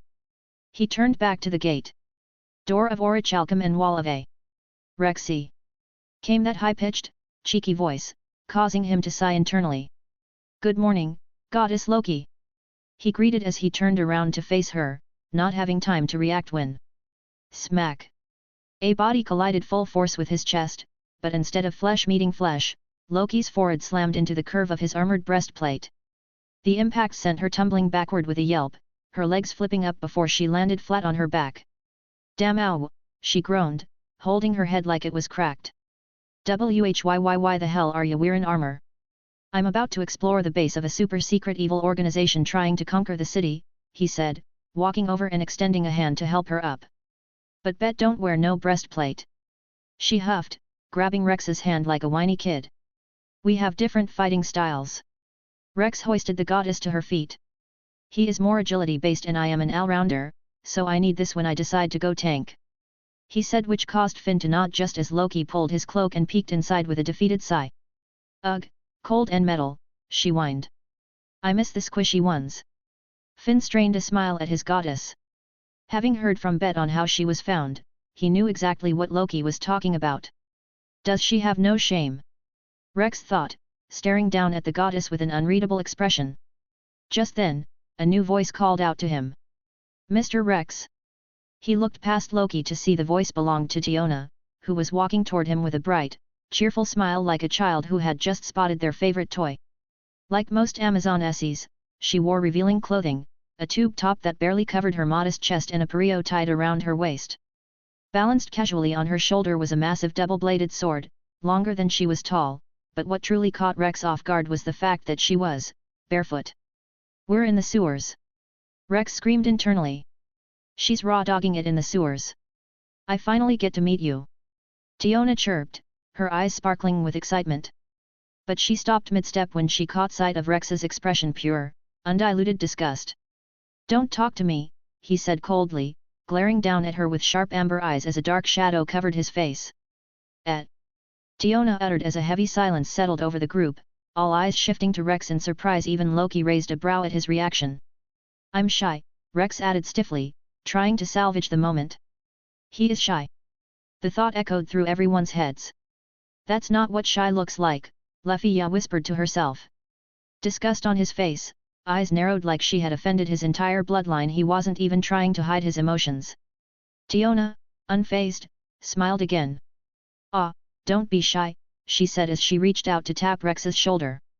We can be friends. But Rex subtly shifted his stance, dodging her hand entirely. And flowing from the motion, he pointed at the door. Look, he said. A door made entirely out of orichalcum. It was as if he was talking to a child, which he technically was. Tiona blinked, momentarily confused, then followed his finger and immediately lit up. Damn! So this is that orichalcum door, hey! Tiona gasped, her eyes wide as stars.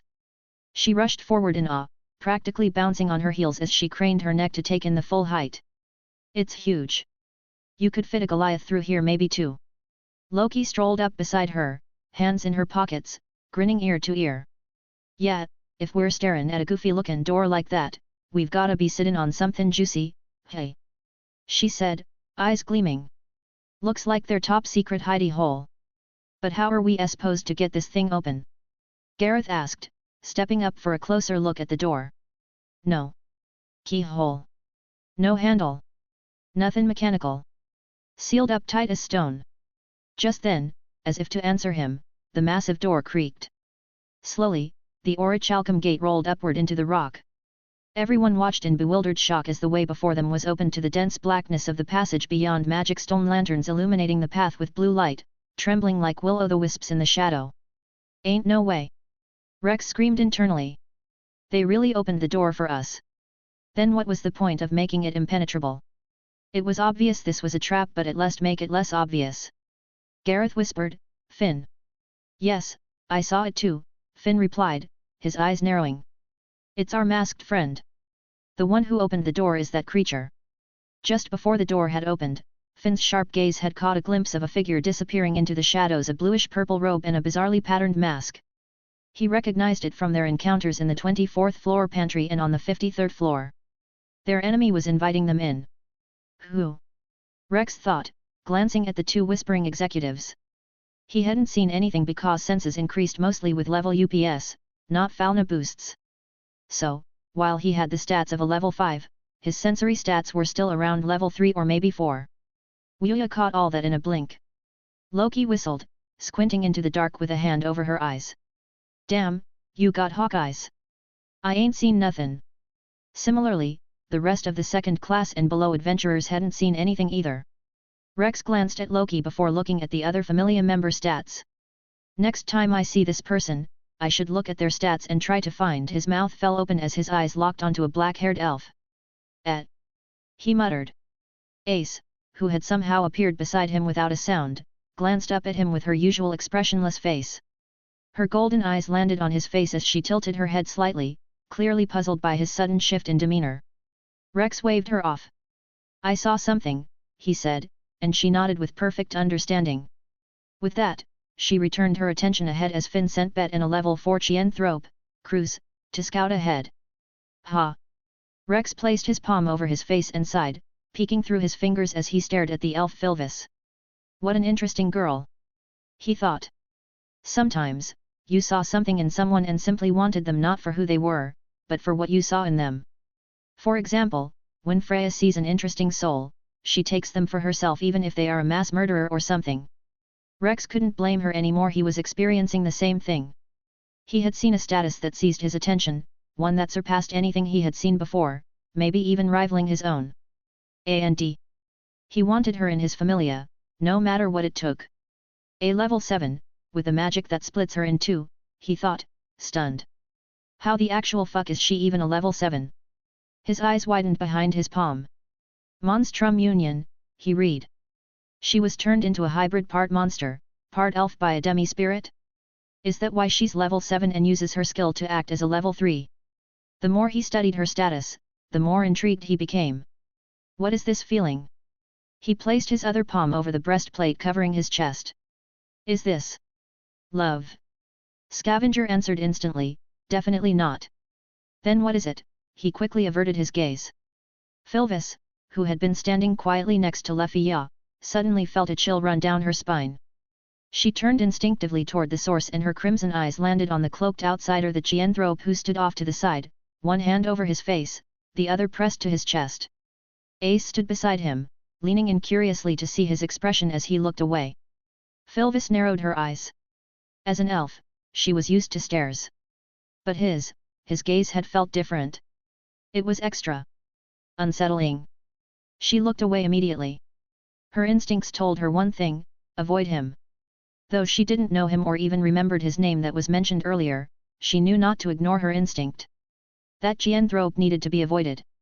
As for Rex, a lot was still running through his mind after what he had just seen. Creature. Finn had mentioned it earlier, but glossed over the details either because he didn't know much or didn't want to spend too long explaining. Still, from what Rex understood, she was definitely part of the enemy. That girl, Finalizing, was a member of the super-secret evil organization trying to destroy Orario. An insider, he thought, lowering his palm from his face. Why is she even here? She clearly wasn't part of the Loki Familia. To answer his question, earlier, after Loki had reported their findings to Dionysus off-screen, Finalizing had decided to follow them. That's why she is here. Ace, Rex called, glancing at the curious blonde who was still trying to understand what was wrong with him. Pay attention, he said, gesturing toward Finn and the group of executives discussing their plan. Ace nodded silently and turned to face forward. Even if you don't participate, the least you could do is pay attention, he thought, pretending to pay attention too, but his thoughts remained fixed on Finalizing and her status. If there really was an insider among them, entering Gnosis was starting to feel like a terrible idea. Not only that, this insider was actually a level 7. Was Ishtar actually right about this place killing the Freya Familia? No. He frowned slightly. Ishtar hadn't mentioned her, nor even hinted at this level 7. Ishtar never knew about this creature.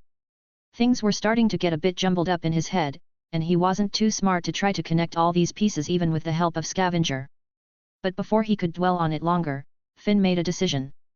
We'll split into formations: front line, back line, and a dedicated healing unit. Gareth and I will lead the attack. His eyes swept over the group. Riveria will stay behind in case of an emergency, and Loki, along with the rest, will wait here until we've confirmed a safe path ahead. As soon as his orders were given, the group moved without hesitation, everyone falling into place and moving to their assigned tasks. Rex, already prepared, remained still, quietly observing everyone but really, only Finalizing. Lefia had been named to the advance party, and she busied herself preparing a cylindrical pack that looked a lot like a duffel bag. She heard someone call her name. Turning towards the voice, she saw an elf standing beside her. Miss Finalizing? She asked, looking up. The dark-haired elf had a serious look on her face. You're going to? Finalizing asked, her crimson eyes locked onto Lefia's. While I hate to side with that werewolf, I feel it, too. Something's not right. If something were to happen. Her voice trailed off. Lefia felt a small wave of happiness at the concern in Finalizing's words, but she kept her reply composed. Yes, I will go, she said with a soft smile. I want to protect everyone, Miss Ace, too. Her gaze wandered to Ace, only to catch her standing, beside that dog? I see, Finalizing's voice brought her back. The elf closed her eyes briefly, then placed a hand over her chest before meeting Lefia's gaze. Then I shall go, too. To protect you. Cringe. Rex almost shouted, shuddering at the scene he just experienced. What is this? An anime? Oh ho ho. What do we have here, hey? Loki snickered from the side, one hand covering her mouth with a gleeful, creepy grin. A forbidden elven romance. Ooh, spicy. What a treat. Good grief. Gareth let out a heavy sigh at Loki's words, then asked, that really all right? Gettin' chummy with an elf from another familia and bringin' her along, no less. She helped us out down on the 24th floor. Plus, I might have done a lil pokin' around, nothin' serious, just casual interrogative and turns out she's flyin' solo.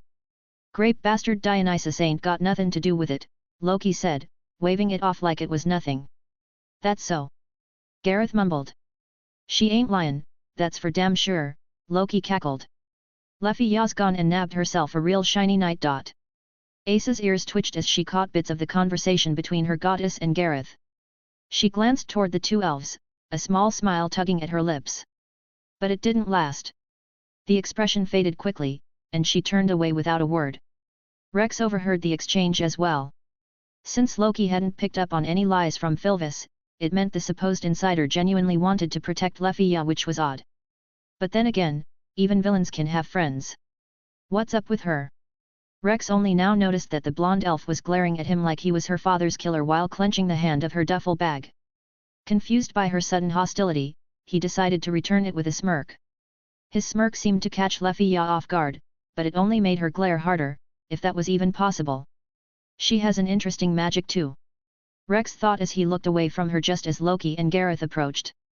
If I take it, I won't need to scavenge any other elf because all their skill will become mine.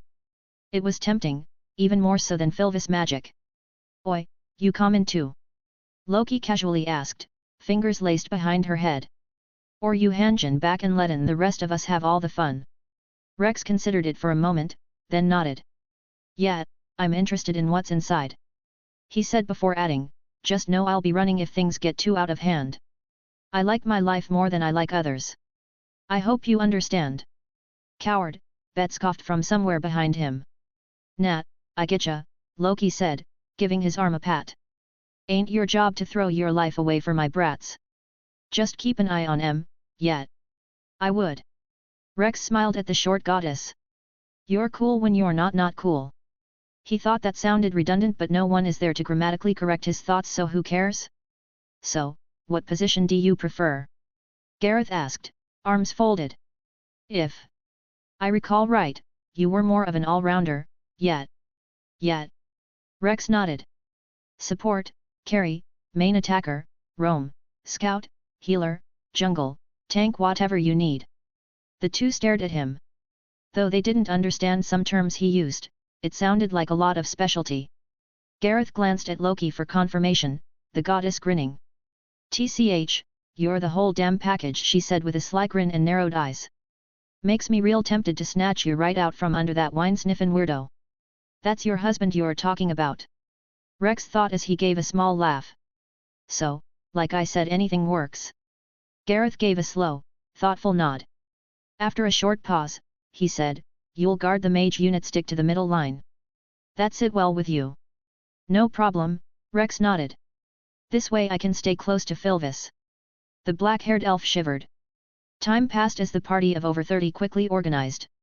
It included all first-tier adventurers except Riveria plus Raoul and the second-tier level 4s, along with the remaining lower-tier members, mostly level 3s. As last-minute additions, Filvis and Rex were added to the formation. Everyone ready? Finn called out as the group lined up. Bet, Tiona and Tioni take the front. Aki and Nick, watch for traps. Raoul, mark our path with chalk. Rakta, map our progress. That's a big responsibility, Rakta, the green-haired level 3 rabbit girl, muttered to herself. Nick patted her shoulder. Hey, relax, he smiled. I hate that you're better at mapping than me. I don't like it though. She mumbled, drawing Rex's attention. Didn't Kaed mention her before? He remembered Kaed bringing up her name one too many times. Back when they first met on the 4th floor, Kaed had sarcastically introduced herself as name's Rakta Hayes, a mighty level 3 from the Loki Familia. He didn't know why that conversation stuck with him more than what he ate yesterday, but guess she's Kaed's inspiration to be strong. He concluded. After all, there aren't that many bunny adventures, and level 3 was pretty high. She might even be the strongest bunny alive. Rakta, who looked more like a boy than a girl, noticed him staring. Their eyes met like two lovers' eyes meeting amongst the crowd of people. They held eyes for a few seconds, then she blushed and quickly looked down while Nick kept talking, not noticing what had transpired. Yeah, you're not my type. Rex looked away as Finn continued his command. Finn wrapped up his orders and gave the final command. Advance team forward. With that, Bet stepped into the dungeon, leading the way. Rex followed, stepping through the massive orichalcum door and frowned. I want to take a shit. Author's note, took a while but here is the chapter. Quite long but I feel it's right because it took so long. Also, I was wondering about creatures. Do you think the MC would get any real advantage by becoming a creature? I was thinking about it and just wanted to know my reader's opinion. Same thing for demi-spirit. I don't really know how demi-spirit works though, so I will have to research them more. Chapter 76, Gnosis. The group began their descent into Gnosis, walking deeper into the wide entrance hallway. bet at point, the Amazonian twins trailing half a step behind him on either side. The walls, ceiling, and floor were all covered in deep black bricks, the only illumination coming from the magic stone lamps carried by several adventurers. Rex was closer to the middle, walking along the far right of the mage unit alongside other adventurers assigned to guard them. From his position, he was relatively safe, having nothing to worry about unless the front line or back guard were overrun, or an enemy slipped through. Still, relying solely on the others for detection wasn't an option, so with a step, he sent out tremor sense through the earth. Hey! He knew his sense wouldn't travel too deep into the ground or walls, since just below the barely quarter-meter layer of earth was the real adamantite wall and floor. But it should have at least traveled across the false ground to sense anyone walking on it far beyond the party. However, his seismic waves barely went 3 meters around his feet before dissipating. This is rock, isn't it? He thought, looking down at the black earth he was walking on as he sent another wave out through his feet. The fact his tremor sense worked at all meant it had to be earth-based, but he had never encountered a material that weakened his sense this much, not even inside the dungeon. It either worked or it didn't. There was no in-between. It's obviously a material from the dungeon, so a mined item, no, a drop item. Scavenger flagged the thought as high quality, confirming it as a drop item so should be able to identify it directly. Using Scavenger on the wall, a screen appeared. Obsidian Soldier Matter Brick, brick made from the drop item from the Obsidian Soldiers. High shock absorption and significantly reduces the effectiveness of magic spells cast at it, however due to its age, its effectiveness has been reduced by half. Ah, that's why. Tremor sense uses vibration, which the obsidian matter absorbs, so if it can't travel far he wouldn't be able to sense far. So, echolocation. He quickly decided against it. Echolocation relied on sound waves bouncing off surfaces to form a map of the environment, but since his version was magic-based, it would be practically useless here. The obsidian walls would reduce the strength of each echo with every bounce, quickly dampening the signal. He doubted he could even sense 3 meters around him. This place really nerfed my sensing capability. He sighed silently. Even if the walls had allowed for echolocation, he wouldn't have used it. He was walking beside a platoon of mages, and even though the technique didn't require much magic, any shift in his mind would have been instantly noticed by every single one of them. That alone could raise questions, and he didn't need the attention or the complications. Guess we just leave the sensing to the other guys. The sudden shout made Rex grip his spear tight, instantly shifting into a battle stance. What's wrong, Raoul? Finn's voice rang out a second later. Ah, sorry, it was nothing, the human beside him replied awkwardly. Just a statue. Sorry about that. Raoul gave a nervous laugh as he recovered from his outburst.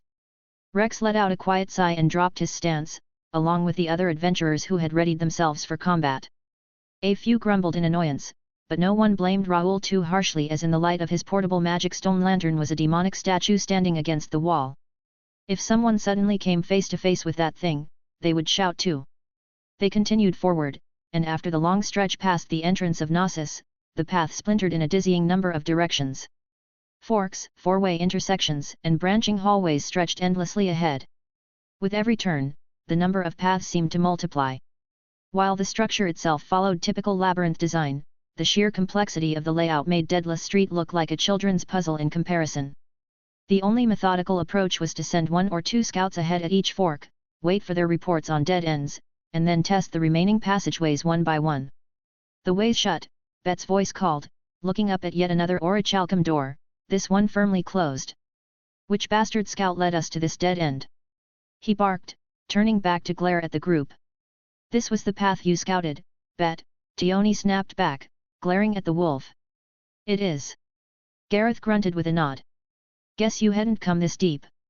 Someone in the crowd muttered, I guess you're the bastard scout, then. That drew a round of laughter from the gathered adventurers, the tension that had came about the party due to the dungeon's aura lightening a bit. What, are we trapped then? Tioni asked, looking around the passage. There were no junctions nearby, and the few they had passed were all dead ends. To reach a viable path, one that hadn't been marked as a dead end during their earlier scouting, they would have to retrace their steps a full 15 minutes back. No one liked the sound of that. So the ever-optimistic Amazonas suggested, we can always just break through a wall, right? Gareth shook his head. I'm afraid it's not so simple, lass. He slammed his fist into the nearest wall, the loud crack that followed making Lefia and a few other adventurers jump. No way! Tiona leaned into the split that had formed in the stone. Don't tell me that's... Tioni stepped beside her sister, her eyes widening at the thing behind the stone. Adamantite. They're only just discovering this now. Rex thought, shaking his head. I figured that out over 2 hours ago. Get on my level. Covered in a layer of rock, sure, but underneath? Nothing but rare metal, Gareth confirmed with a nod. The whole maze is carved from the stuff. Well damn, someone muttered from the group. Cracking through who knows how thick adamantite walls would be difficult enough, and even if they could make a dent, carving out a path wide enough for everyone to pass through would take more time than they could afford. The group stood in stunned silence, realizing they weren't just facing orichalcum doors but a labyrinth built entirely from adamantite. You realize the money this ridiculous place must have taken to build? Bet shouted, slamming his foot into the wall and cracking it further, revealing the steel grey metal beneath. How the hell did these asshats get the money for this? This is crazy. He echoed the thoughts running through everyone's mind. Neither orichalcum nor adamantite was easy to come by. Gathering this much would have taken labor and resources far beyond what even Loki Familia could dream of. Not even the combined wealth of Loki and Freya Familia could fund half of what they had seen so far, and the maze clearly extended far beyond this. Certainly not something done in a few years, Finn muttered, running a hand along the cracked wall where the adamantite faintly showed through. A decade, maybe? No, probably more. He trailed off for a second, thinking about something. At any rate, Evilus has certainly been busy with some extraordinary projects. We'd do well not to underestimate them. With that, Finn started instructing the group to turn around. They still haven't noticed we're being watched. Rex thought, side-eyeing the demonic statue beside him, specifically the gem embedded in its forehead. When Rex had used Scavenger on one of the embedded gems earlier out of curiosity, the result had come back with the name Vigilance Gem, an item that functioned like a security camera. Someone, somewhere, was watching them. It was honestly surprising no one else had picked up on it. At the very least, their instincts should have sensed the dread of being watched, right? Whatever they're planning, he thought, glancing over at Filvis a bit ahead to the left, who hadn't reacted in the slightest, then to the blonde elf beside her. Best I stay next to Lefia. They retraced their steps carefully, using the chalk markings left earlier to guide them back through the winding maze. After about 25 minutes, they finally reached a new junction, one of the alternate paths that hadn't yet been marked as a dead end, and resumed their journey. There's a staircase up ahead, Cruz called out. The level 4 Chienthrope had scouted one of the two diverging paths at the end of the T-shaped intersection they were waiting in. Looks like it leads farther down. Same on this side, said Anakitty, a level 4 cat girl, returning from the opposite direction. No signs of a dead end or enemies. Plans, Finn? Gareth asked. The Palom captain went quiet for a moment, then said, let's split up.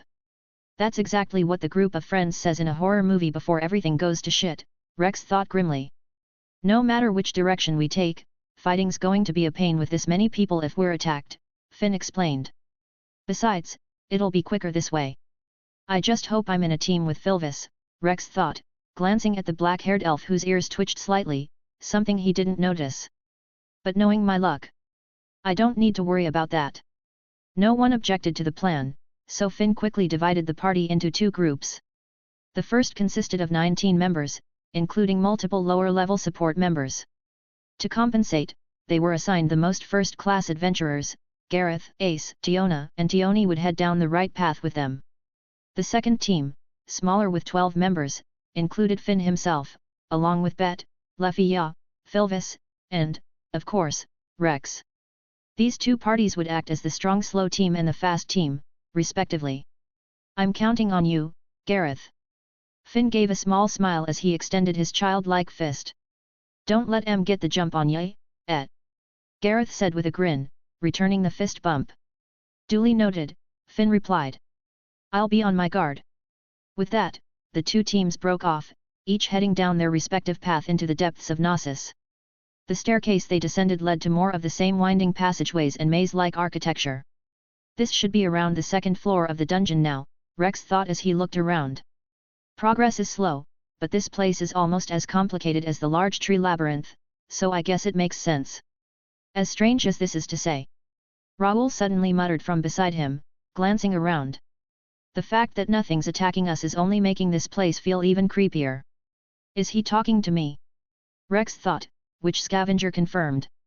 True. He simply replied. But I guess they're waiting for us to go deeper, he thought, his eyes shifting to a vigilance statue mounted above the archway he passed beneath. Maybe the third floor, or even farther down on this one. They continued walking down the hall that had been scouted for no dead end. Soon, the corridor opened into a large, square-shaped chamber, easily more than 100 meters across, comparable in size to some of the upper floor rooms.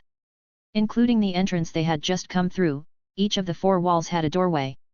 The only other open one lay directly across from them, accessible by a wide set of grand stairs leading up to the elevated threshold and into another dark corridor. The left and right ones, however, were sealed tight behind orichalcum door. This was the first room they had encountered, surprisingly, and Rex instantly knew. This is a trap. Almost as if on cue, Bet's ears twitched, as did every other animal person in the group. All eyes turned toward the open path across the room, where a slow set of footsteps began echoing off the walls. Soon, a human-shaped shadow emerged from the darkness. Finally, Rex sighed internally, having been feeling quite bored for the past 3 fucking hours or so. Let's get this party start. The scream tore through the chamber the moment the woman came into view, causing Rex to frown, suddenly remembering the Vuvra he had killed a few weeks ago. The source of the voice was a female human adventurer, standing tall and looking down at them with haughty contempt. "Oh, braver!" the woman exclaimed, spreading her arms wide. "How I've been dying to see you, you little shit!" she snarled, lips curled in a wicked grin. She stood about 167 centimeters, 5 feet 7 inches, with short, messy pink hair darker at the roots, lighter at the tips and piercing yellow eyes. She had a beautiful face, fair skin, and a lean, toned build. Her black crop top ripped slightly in some area clung tightly to her large chest, leaving her toned midriff exposed, while black pants with red stripes hugged her legs, torn in places. A brown utility belt was strapped around her right thigh, and over it all, she wore a long, dark coat trimmed in thick grey fur.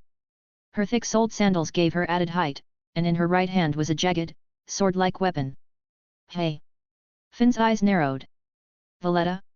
I had a hunch you were still alive." The mention of her name made Raoul and Aki stiffen, expressions clouded with unease. As for Rex, he was just looking at her status and she was definitely someone he wanted to scavenge. Not a day's gone by where I haven't imagined wiping that smug, Mr. Cool Guy face of yours off the map. Valletta screamed. "You remember me, you bastard. Act like you forgot, and I'll rip your guts out, tear your face off, and carve up your little body so you never even think about mouthing off again." Her rage was unrelenting, barely registering that she had only just appeared. A barrage of insults and threats poured from her lips, her eyes wild, locked solely on Finn. "Yo, Finn!" Bet muttered with a look of disgust. "You got some kinda crazy broad attractant disease or something? If you're talking about Dione, Bet, then hold your tongue," Finn said sharply. "At the very least, Dione is human, which is more than I can say for this one." He raised his green eyes to meet Valletta's depraved smile. "You aren't a man of culture, Finn," Rex thought as he stared at Valletta. "She's just my type." Not only was she objectively beautiful, she was crazy. And Rex wouldn't sugarcoat it, he found that kind of energy appealing. She had also proudly proclaimed that not a day had gone by without thinking about Finn. Wasn't that some kind of love story? What kind of man wouldn't want a woman thinking of him obsessively for years? Rex was, in fact, jealous of Finn in this particular case. But the thought gave him pause. "I've been pretty neutral so far, haven't I?" He couldn't think of any real enemies he had made since arriving in this world. He had been focused on dungeon diving and hadn't caused much trouble. Maybe Apollo? No, that guy's probably still in love with me or something, he thought, watching Valletta continue hurling curses at Finn. Should I be happy or sad about not having enemies? His eyes slowly drifted down across her toned abs, tracing her V-line where her low-hanging pants exposed the skin. His deranged thoughts were quickly yanked back to reality when the topic shifted to the nightmare on the 27th floor. Rex didn't know much about it as he was still been living deep in Deadless Street back then, not caring much about Evilus as they didn't bother with them. But what he did know was that it had been a large-scale pass parade orchestrated by Evilus. They had lured in not just every monster on the 27th floor's water city, but the monster Rex, Amphisbena, too, pitting them all against the adventurers the guild had sent to chase the fleeing Evilus. What followed was a massacre. A massive battle with countless bodies piling up on both sides. Rex had heard that Evilus used the opportunity to add their own corpses into the chaos to throw the guild off their scent. "You know what you are, Finn? Scum!" Valletta roared as she jabbed a finger toward him, her eyes filled with madness. "Miserable, disgusting scum. The worst of the worst. Because you didn't go. That day, you didn't even try to help on the 27th floor. Instead, you got intel from somewhere, took Freya's and Ganesh's people, and attacked our gods." At this, Rex frowned behind his helm. And it was true. Finn had seen through the plans of Valletta and her peers. Realizing there wasn't enough time, he had made a harsh decision: abandon the 27th floor. Instead, he had mobilized his forces and struck every possible Evilus base. With the help of allied gods, they succeeded in sending a terrifying number of the so-called evil gods back to heaven and disrupting Evilus's control. It was a decisive victory that made Finn, braver, public enemy number one to the remnants of Evilus. "Do you even know what it felt like?" Valletta shrieked, clawing at the side of her face with her free hand. "How terrifying it is to have your god whisked away and your blessing sealed. In the middle of the dungeon. I can't even count how many times some monster almost sank its teeth into me." A cold shiver ran down Rex's spine.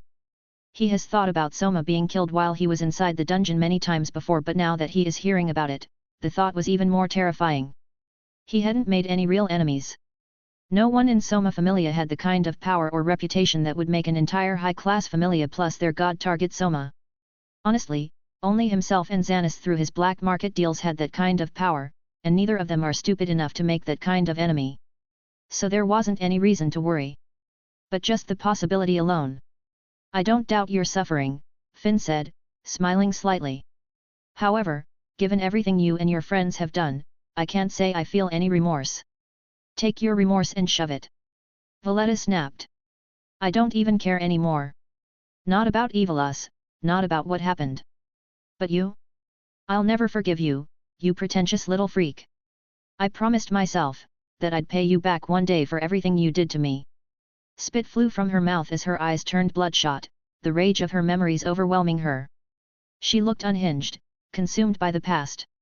"After I rip off those scrawny little arms and legs," she growled, taking a step forward as if restraining herself took effort, "I'm gonna ride you until I've had enough, then turn that self-righteous face into mincemeat, and then, once I've had my fill, I'm gonna laugh until I can't even breathe." Wish she was talking about me. Rex thought, forcefully shaking off the lingering dread from the earlier thoughts about Soma's sudden death. "But am I being hypocritical right now? Why do I like this girl but not Freya?" He didn't think much of it. Humans are all hypocrites, including himself. My. Inviting me to a one-night stand." Finn responded lightly to the woman's crude threats. "I dare say, I'm flattered. However, I must apologize. Because of the hopes of my race, I'm only allowed to whisper sweet nothings into the ears of my own kind." The cool, almost flirtatious response threw everyone off. Several of the female members of the group turned red, caught between shock and admiration. After all, Tioni wasn't the only one harboring feelings for the beloved Shota captain. "I should also add," Finn continued smoothly, "though I'm loath to say this to a member of the Fairer S*X, you'll need to improve your character before asking me out again. At least aim for something more in line with Riveria's sophistication." A squeal erupted from behind him. "So he does like Lady Riveria. I need to write this down." Notebooks whipped out from who knows where, the girls scribbling away as if their lives depended on it, completely ignoring the seriousness of the situation. The rest of the group, those not mesmerized by Finn or too afraid of Tioni's wrath, exchanged awkward glances. Meanwhile, Bet, realizing Finn's words were all meant to provoke, simply lowered his head with a tired sigh. "Go to hell, Finn."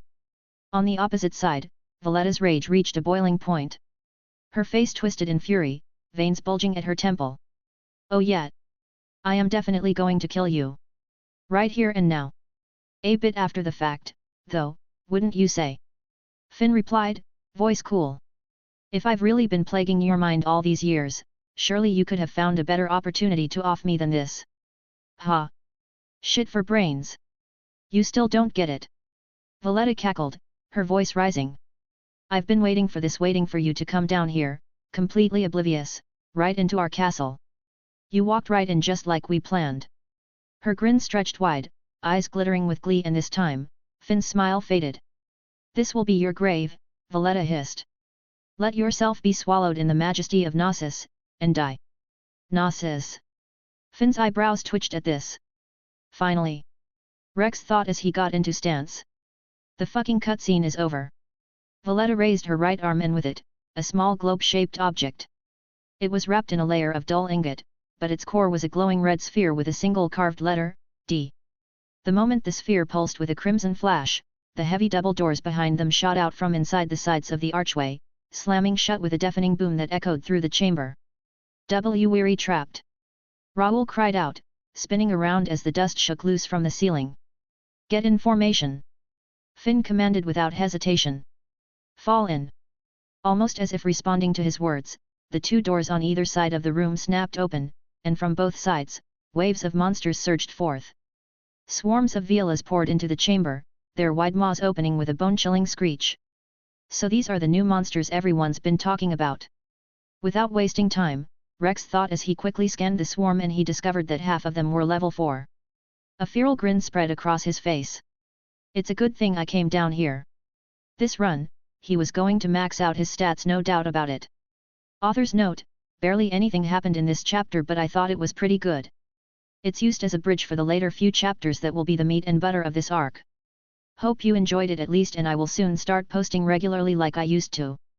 Roses are red, violets are neat, why's the psycho with ABS gotta look so sweet? What should I do with Valletta?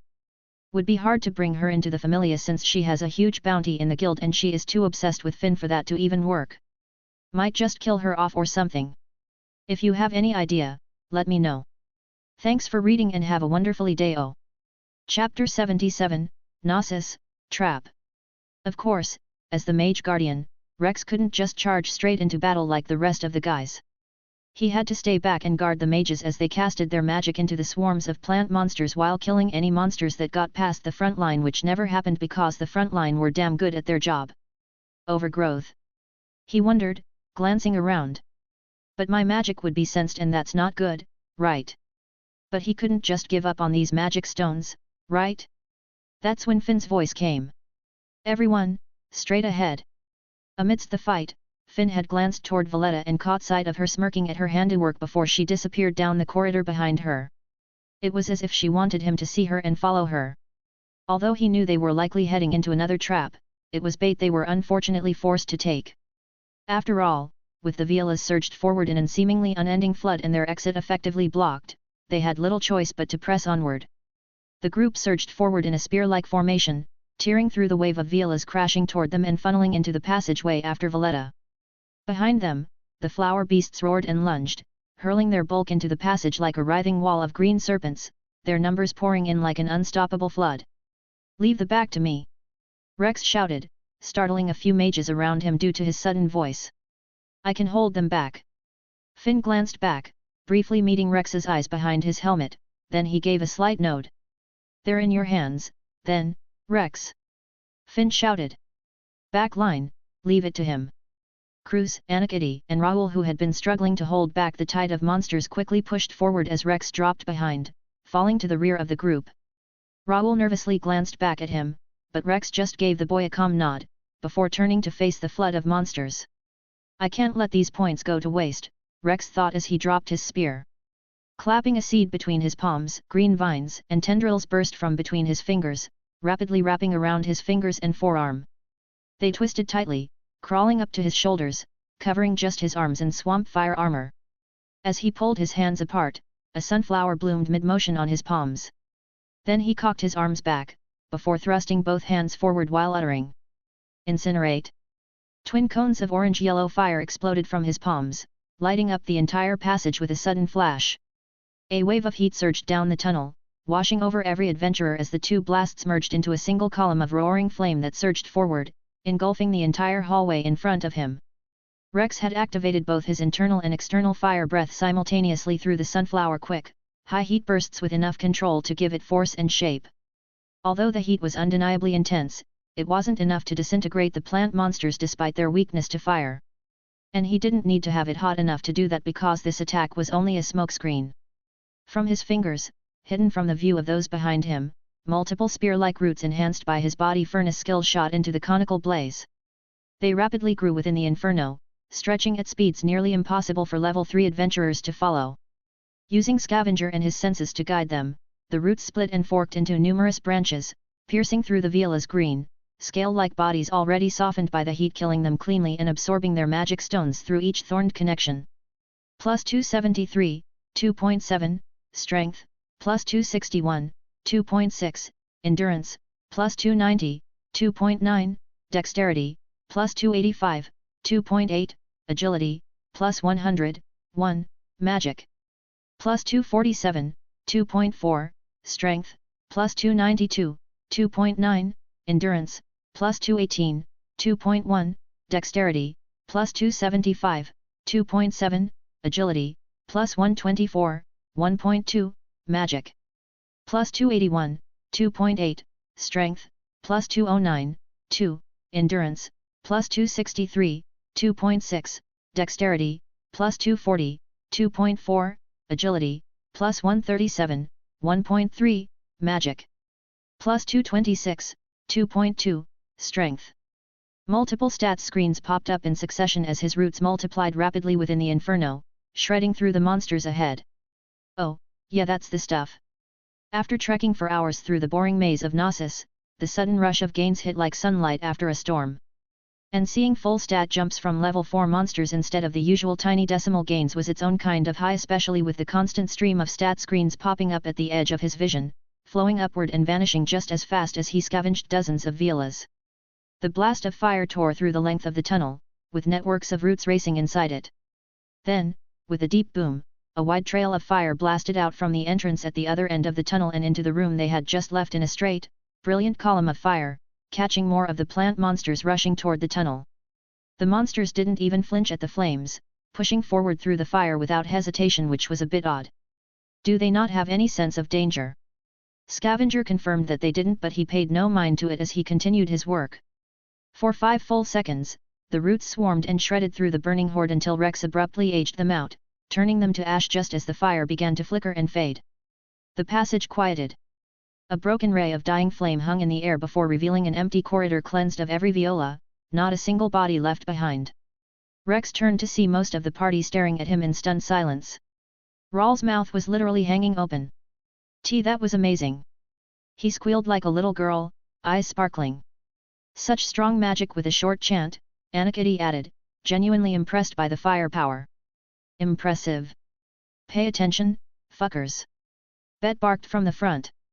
Those who had stopped to gawk jumped and quickly rushed forward to join the 2-level SIXS already tearing through the waves of Violas ahead. Swamp fire armor still covering his arms, Rex picked up his spear and caught up to the group, staying at the back. His eyes, however, remained fixed on Filvis. As they pressed forward down the hallway, the human bunny Rocta suddenly stiffened. Those aren't Violas, she warned, green eyes going wide. A new species. The level 4 Chienthrope, Cruz, added. The creatures that emerged from the dark resembled water spiders, standing waist-high and slightly larger than upper-floor killer ants. Each had 6 long legs and strange red crystals embedded in their torsos, which acted as their magic stone. Having been shuffled to the forward party, Rocta hesitated, unsure what kind of attack these things would use. Does it matter? Bet's voice came. Just take 'em out before they even think about attackin'. The werewolf shot forward and sliced through the spiders in one devastating sweep, his razor-sharp boots shredding them with ease. True to his word, he didn't give the creatures a chance to fight back. It was the kind of feat only a top-tier adventurer could pull off, and it left the others trailing behind in stunned silence before they quickly joined. Anakitty fought with her light sword and buckler, fending off attacks while Raoul fired arrows into the monster's exposed stones beside her. At the rear, Rex launched basketball-sized orange-yellow fireballs in a rapid rhythm from his swamp fire-covered palms, each moving at a speed no level 3 could hope to dodge. The moment they struck, they exploded in booming bursts, heat pulsing outward in waves as chunks of spider-like monsters were incinerated, their limbs snapping and curling in the flames before disintegrating to ash. While he did this, roots continuously extend out from the sole of his armored boots that he had discreetly covered with plant, striking along the ground like snakes, absorbing all the magic stones the adventurers had left behind as they ran like the greedy man he was. The barrage drew a few startled glances, but no one had time to question the vine-wrapped arm or the searing blasts erupting like bullets from his hands. As the group continued to advance, true to the nature of the maze, multiple side paths began appearing along their tunnel. Monsters poured from them, swarming in from all sides and surrounding the party. Normally, the mages could have handled this, but they couldn't stop long enough to chant. So the fighters took the lead, cutting down just enough to keep the party moving forward, but this wasn't the end. Hwaa!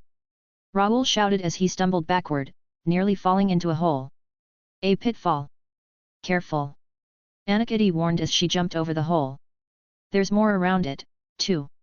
Sure enough, they started noticing square holes about 5 meters wide along the passage floor as they ran. The pitch-black void within each made their depth obvious. These didn't seem like laid traps, but rather abandoned expansion effort of the dungeon. Now, spider-like monsters were crawling out of them, lunging at the adventurers from below. With monsters pouring in from both the pitfalls and branching paths, the swarm intensified. Finn abandoned the front line to bet, falling back to the middle to intercept anything that slipped past the vanguard.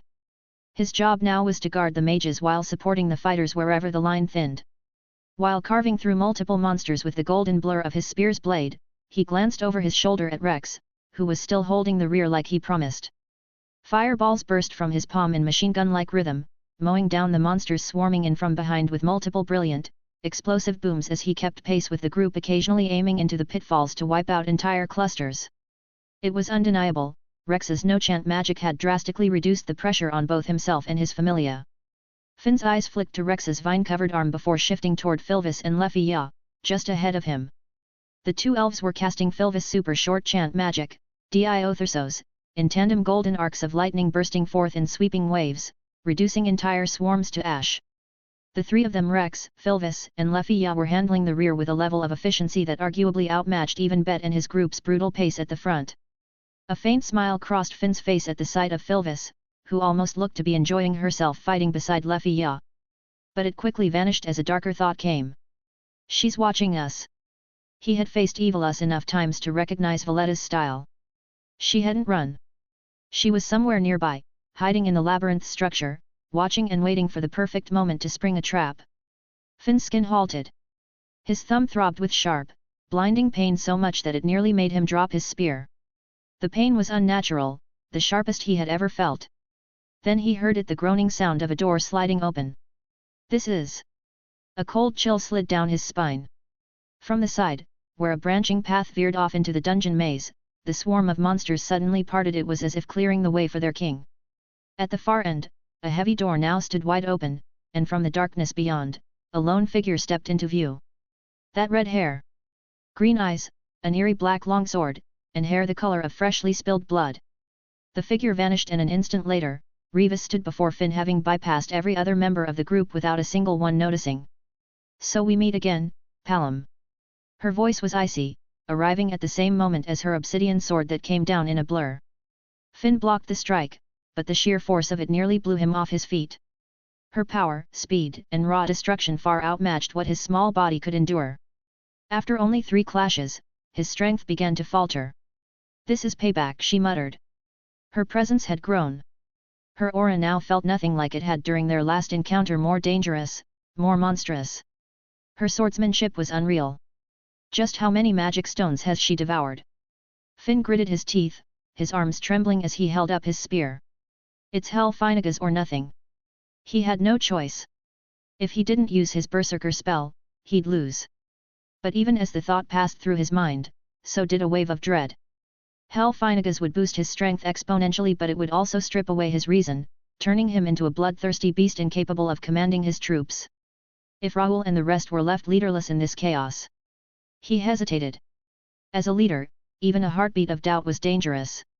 For what happened on the 18th floor? Her words landed a second before her blade did. That moment of pause was all she needed. Her sword ripped through the air and connected. GNGH. Finn raised his spear to block, but the strike cleaved clean through its shaft, slashing across his small frame. Blood exploded from the diagonal cut, clouding his vision as pain racked his body. The exchange happened in an instant. Too fast for anyone below level 4 to perceive. Time crawled as Finn's body jerked back. His Forsha spear broken. His torso bleeding. His fall slow. Ca. Raoul voice chalked. Captain. All the level 3s and below who hadn't noticed this exchange turned, including Bet who turned from the front, eyes wide. Finn had fallen. The one who never did. Riveria and Gareth had been defeated before but not Finn. Not like this. Despair swept through the group. No one could replace him. Finn wasn't just a commander. He was the heart of the Familia. Confusion spread. Morals slowly crumbled, and the formation began to collapse upon the swam of monsters. Ignoring his agony, Finn shouted for the one person who could act. Raoul. Raoul, frozen in fear, understood immediately. He threw aside his bow and with Finn in his sights, he sprinted forward at full speed. Revis's blade flashed, but he didn't falter. He dove in, arms trembling, and caught Finn before he hit the ground, tumbling forward with the injured captain. Revis cursed as her blade struck the ground, but Raoul kept going. Cradling the tiny palom like a child, he launched himself toward the far passage toward the nearest pitfall. "Follow me!" Aki and the others obeyed the desperate cry, abandoning the fight. One by one, they dove into the pit, vanishing into the abyss. Finn and the center of the party had escaped. All the monsters had stopped their assault, standing down under Revis's silent command, and then a laugh came. "Bwa ha ha ha ha ha ha ha." Valletta's laughter echoed off the narrow stone walls. Just as Finn had predicted, she had been watching the entire time, lurking in the side passages. Now, she stepped into view near the pitfall Raoul and the others had just vanished into. "How do you like that, hey, Finn?" She called gleefully into the chasm, her voice sharp with mockery. "Run, run away with your tail between your legs like the miserable dog you are. It makes for a wonderful show." She turned her gaze to Revis. "That was some quality work. Guess you picked the right profession, Miss Kill for Hire." "The head's gone," Revis muttered, clearly annoyed, her gaze shifting to the hole. "From here on out, I follow Arya." Hey." Valletta stuttered nervously. "But Finn is still." "Do the rest yourself," Revis snapped. "Or do you need me to serve him to you on a silver platter?" She gave her sword a flick, and Finn's blood splattered across the floor. "Screw you too, then," Valletta muttered, wrinkling her nose. "Creep." But then, her expression shifted to a wide, sadistic grin. "Whatever. I don't want anyone else to have the pleasure of killing him anyway." She turned her gaze downward into the pitfall. "Don't go too far now, Fian. I'll be down in just a moment to bring you down." The wicked twist of her lips left no doubt her obsession ran deep. "You, bastards!" Bet growled with a low, and husky, his voice full of rage. He was the first among the stunned frontliners to break out of his shock. With a furious howl, he kicked forward. His claws slashed through the remaining monsters in his path, kicking up dust as he tore toward Valletta, his face twisted in rage. "Bye-bye." Valletta smirked and calmly thrust out her spherical magic item. This time, it didn't emit a blinding light. Instead, the thick metal wall in front of Bet slammed down with a heavy thud. The path between the two vanished, replaced by an all too familiar orichalcum door. "See, Captain." Luffy Ya stumbled back, voice trembling. "Mr. Bet." She, Philvis, and Rex had successfully eliminated the Velas in the rear, but now they stood alone, cut off from the rest of the party. Hearing her voice, Valletta looked over her shoulder. "Hey, Miss Kill for Hire," she said to the creature. "At least take care of those two elves, would ye? I've got a tear-streaked palom to visit." Another door crashed down from the ceiling, cutting off Valletta from Revis and the two elves, erasing any chance of the two girls jumping down the hole to regroup with the captain. Revis didn't look pleased with the new assignment, but she slowly turned toward Luffy Ya and Philvis. At the sight of her cold, piercing gaze, Luffy Ya's shoulders jolted instinctively. Revis's eyes narrowed, then she turned away. "Wah!" Luffy Ya blinked as Revis ignored them, walking down the hallway she had come out from to attack Finn. "She, let us go." Had they been deemed unworthy? A fire sparked in Luffy Ya's chest. There was another distant rumble, and she moved to chase after Revis, but by the time she reached the corridor, the red-haired woman had vanished behind another shut door. GNGH. Luffy Ya bit her lip in frustration, staring at the orichalcum at the far end of the hall. Luffy Ya, wait! Philvis called, jogging after her. Calm down. The sound of Philvis's voice helped center her, her ragged breathing slowing.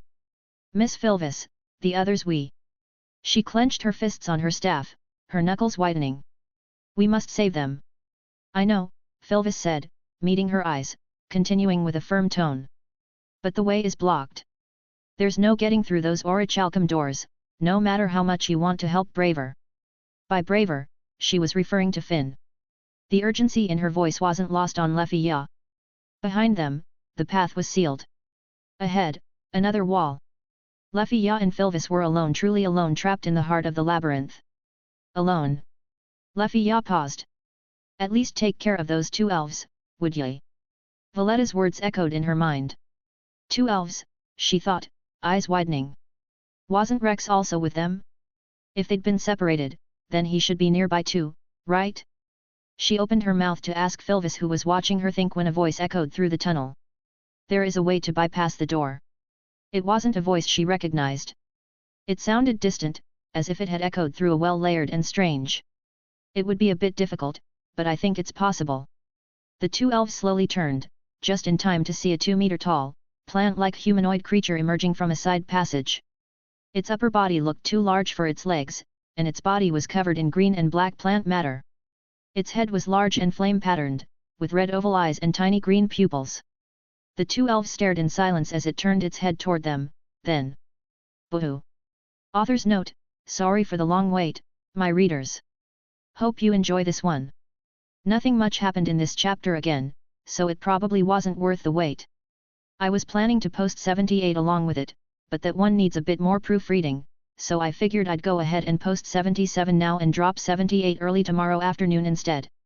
Chapter 78, Gnosis, Discovery. Boo! Eek! Luffy Ya shrieked, leaping back. Philvis immediately stepped in front of her, pointing her sword towards the monster and holding her wand close, shielding her companion from the unknown. You thought it was a monster, the voice echoed again. Vines and plants around the creature's head withered and turned to dust, revealing a familiar face and amber eyes. But it was me, Rex. He declared with a grin, pointing at himself with his thumb. There was a short silence before Luffy Ya stuttered out, me Mr. Rex. She blinked in disbelief, eyes scanning his body. Why do you look like that? She didn't finish her question as she remembered the plant-covered arm he had used earlier to shoot his fireball, and the connection formed in her mind. A full body armor of plants. She thought. Is that your magic? She asked, and he simply nodded. Like I was saying, Rex continued, there is a way to get past the door, well, not past it, but around it. Still guarding Luffy Ya without lowering her sword, Philvis coldly asked, how? We could blast through the wall with magic and using the adjacent passage to circle around the orichalcum door. He glanced at the wall. Only after clearing the obsidian soldier matter coating the adamantite, of course. Obsidian matter. Luffy Ya repeated, her dark blue eyes widening as she stared at the wall surface. That's... Rex frowned at her reaction. Don't tell me you didn't know that was obsidian matter. Luffy Ya's shoulders stiffened. Of course I knew, she scoffed, trying to sound indignant. Philvis gave a tiny smile at the elf's haughty reaction. As expected of Nine Hells' student. Rex clapped lightly, but the gesture felt more sarcastic than sincere. But like I said, he lowered his hands, we could use magic to blast through the wall. Luffy Ya's eyes lit up at the idea, but Philvis spoke first. Weren't you listening? She asked, nodding at the wall but never taking her eyes off Rex. The wall is made of adamantite, a material even a level 6 like Elgrim would struggle to break through. She met his calm eyes. How do you expect two level 3 mage to blast through it? She was clearly calling him an idiot, albeit politely, but Rex just nodded. Rex opened his mouth, about to say he could blast through it with Birakakele, but decided against it. Let's keep our cards away from this imposter's eyes for now. He then said, I guess you're right. This caused Luffy Ya to look down dejectedly. Then what are we supposed to do? She mumbled to herself. Try and find them? Try to escape, get word to Lady Riveria and the others? Either way, we're We'll find a new route, Philvis cut through Luffy Ya's rant with a nod, her features strained. We'll need to do our best to avoid combat, and find a new way to reach them. Finding a new route, hey. Rex mumbled, rubbing his jaw. I wouldn't recommend that. He shook his head as the two elves looked at him, and he explained.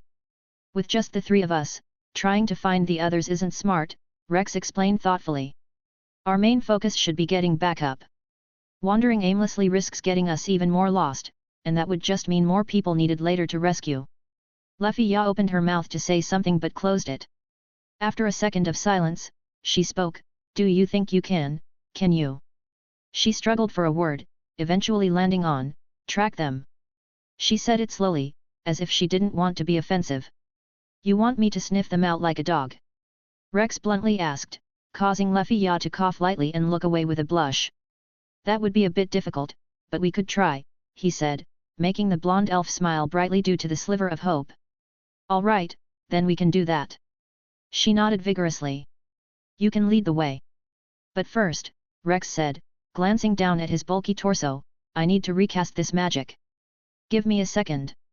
With that, he turned and walked back into the alleyway he had hidden in when Revis appeared. As Rex disappeared down the side path, Luffy Ya stared at where he had just been.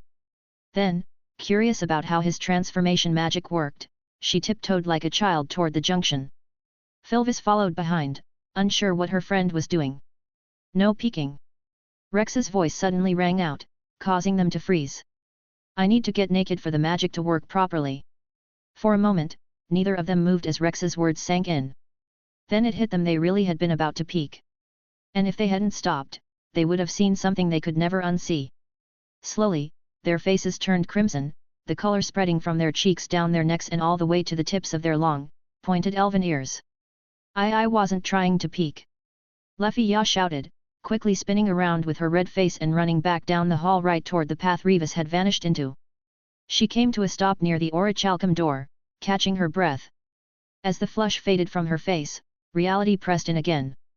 Her thoughts returned to her wounded captain and the fact that they were still alone, cut off in this vast, man-made dungeon. The air felt colder.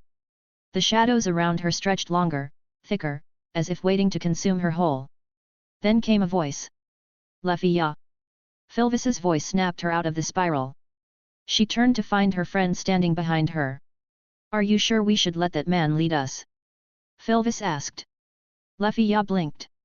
What do you mean, Miss Philvis? She asked, locking eyes with the older elf eyes that almost seemed to glow in the dark. Does Miss Philvis know something about Mr. Rex that I don't? She wondered. He seems odd, Philvis whispered, just quiet enough that Rex wouldn't hear. He's an outsider, and we know nothing about him. She hesitated, then added, besides, don't you think he's a little too calm? Even though he's separated from everyone else? It's suspicious. She didn't say it directly, but it was clear Philvis wanted to leave him behind. At this, Luffy Ya lowered her gaze to the ground. He does seem odd, and too calm, she admitted quietly. But Goddess Loki and Captain Finn trust him, and I trust them, so I trust him. She lifted her eyes again, meeting Philvis's steady gaze. And we need all the help we can get just moving through here. Her voice cracked slightly. She turned her head to the side, hiding the fear in her eyes, but Philvis noticed it in the way her fingers tightened around her staff. Mr. Rex has the combat ability of a first-class adventurer like Bet or Ace. We also need his help to track the others. He'll be a huge help to us. If we go without him. She trailed off, the fear creeping back especially after what they had seen of the endless swarm of spider-like monsters. Luffy Ya. Philvis stepped forward. Her hand reached out, hesitated, then curled into a fist before falling to her side. You're right, she said with a nod. But I'll keep my eyes on him. Luffy Ya nodded, pushing the fear down. Me too. Then, after a pause, she muttered, he's really a pervert. She remembered his earlier words about him being naked and how he casually stood beside Ace while talking to her, and Luffy Ya's face scrunched with mild frustration. I want to knock my staff over his head. She added under her breath. Philvis smiled faintly, relieved to see Luffy Ya calming down until she realized the shift hadn't come from anything she had done. It was because of him. Because of Rex. Her smile faltered. A dark thought flashed through her mind. As for Rex, of course he heard all of it but he paid it no mind. Silently, he removed his armor, slipping it piece by piece into his bag with his weapons. He could have left it on for extra protection but it didn't work well with his transformation. The breastplate, in particular, had made his swamp fire form look disproportionate and it restricted his movement, making it feel less fluid, more boxed in. As he stripped down to his undine shirt and pants, his thoughts returned to the creature that had injured Finn. Revis. The instant she appeared, he had used Scavenger on her. And the moment he confirmed she was a level 7, he abandoned the back line and ran into a side path while forming his swamp fire armor over his body. But he hadn't outright fled. Scavenger had revealed that Filvis was part of Revis's group. With Lefia present, Rex doubted Filvis would let Revis wipe out Loki Familia's members. So instead of running blindly, he stayed close just in case. Sure, he could have bolted, but with the vigilance statues everywhere and those damn oraclecom doors being controlled remotely, he knew Revis would catch him in seconds, even with Jackbird Dash. His only option was to hold out and wait and only run if things went south. And just like he suspected, Revis left Lefia alone after noticing Filvis was with her. She probably thought Filvis would kill Lefia herself, so the redhead went after Ace, he guessed, already piecing together that Arya was Ace. Now, I wonder what Revis will do with me here, he thought, trailing off. Then sighed internally. Filvis. Revis, why do their names sound so similar? He already knew he was going to mix them up a lot later. After removing all his armor, the plants shifted across his clothes, fully reforming his swamp fire body. I've finished transforming, he said as he wore his bag on his back, which looked so odd against his green armor. A few seconds later, the two elves entered the hallway he was waiting at. Lefia stared, then her ears flushed red, and she quickly turned her head away as she realized that he was still naked under all that. Filvis caught the reaction and glanced at Rex. Her crimson eyes shimmered with a quiet pressure, and Rex immediately picked up on the shift, but he showed no reaction to it. Let's get going. This isn't working. Rex mumbled as the trio halted at the edge of a hallway, which split into 3 paths, one continuing straight, and the others branching left and right. What do you mean? Lefia asked from behind him. The dungeon is too large, and the walls and rooms aren't letting air flow well, Rex explained, scanning the 3 paths thoughtfully. So? You've lost their scent? Filvis asked from beside the blonde elf. Nah, it's still there, he glanced back at them. But it's become unreliable. Following it now would only confuse us more. He paused briefly. It would be best if we focused on finding an exit instead. Hey! Lefia blinked at the sudden suggestion. I have to agree with him, Filvis said, drawing the elf's attention. I understand your desire to pursue your fallen comrades, but finding a way out and getting help is our wisest option right now. Lefia found herself at a loss for words. She knew Rex and Filvis were right. They had been searching for almost 2 hours now and weren't any closer to finding their missing teammates. Worse, following Rex's nose had led them into over 10 rooms swarming with Velas and spider-like monsters. Rex insisted on handling the larger groups alone. Feeling guilty, Lefia decided to deal with any smaller swarms in the passageways with her magic. In just 1 hour, Rex had taken down hundreds of monsters, an achievement that left her deeply unsettled. He showed no signs of fatigue, even after relentless combat. Not even the first-class adventurers in Loki Familia could match that kind of stamina. At times, she found herself wondering if he was like those creatures with high-speed regeneration. However, due to the constant fighting, the scent he was tracking had dimmed and Lefia now genuinely believed that finding the others might be impossible. Certainly, getting help from Riveria and the others outside was a more practical plan than continuing to wander this maze. The logic was clear, yet Lefia still found it hard to accept. They'll be all right, surely, she thought, worried for her teammates. All right, she finally nodded. Not that your decision mattered, Rex thought, glancing at his status screen. I already got what I came for. No reason to stick around. Rex Magnus. Level 3. Strength SSS 1499, Endurance SSS 1499, Dexterity SSS 1499, Agility SSS 1499, Magic SSS 1312. Predator G. Luck I. Skill. Scavenger Harvest Stats, Skills, Magic, Properties, or Treasure from Corpses and evaluate quality. Skill, Strong Body, Body Furnace, Tremor Sense Plus, Heptathe Luz, Jackbird Dash, Vovor Rage, Green Dragon Body, Goliath Roar++, Iguazu Dash. Magic, Blue Papilio Powder, Fire Breath, Birakakele, Poison Release++, Overgrowth, Siren's Scream, Light Quartz Light. Physical property, Sharp Retractable Claw, Nictitating Membrane++, Green Dragon Teeth++, Magic Sense Pending. Have a good night's sleep. Development ability, Abnormal Resistance, H. Indomitable Will. Grants immunity to mind-based attacks, enhances physical and magical growth through trials, enables multitasking and rapid skill mastery, and in dire moments, suppresses pain, boosts mental fortitude, and significantly increases all stats. Dragon's Bane. Massively increases all abilities when fighting any dragon-type monsters. Apart from his magic stat, every other stat had been maxed out after deliberately leading the two elves through monster-dense areas. His Predator ability had even ranked up to G rank due to this. On top of that, he'd gained a new physical property from one of the Violas. Once fully assimilated, it would let him instinctively sense a person's magic capacity, current magic reserves, and even the magic in the air. This was another addition to his sensing arsenal, alongside seismic sense and echolocation. At this rate, he might as well call himself a sensory ninja or something. Gnosis is really generous, he thought, feeling giddy.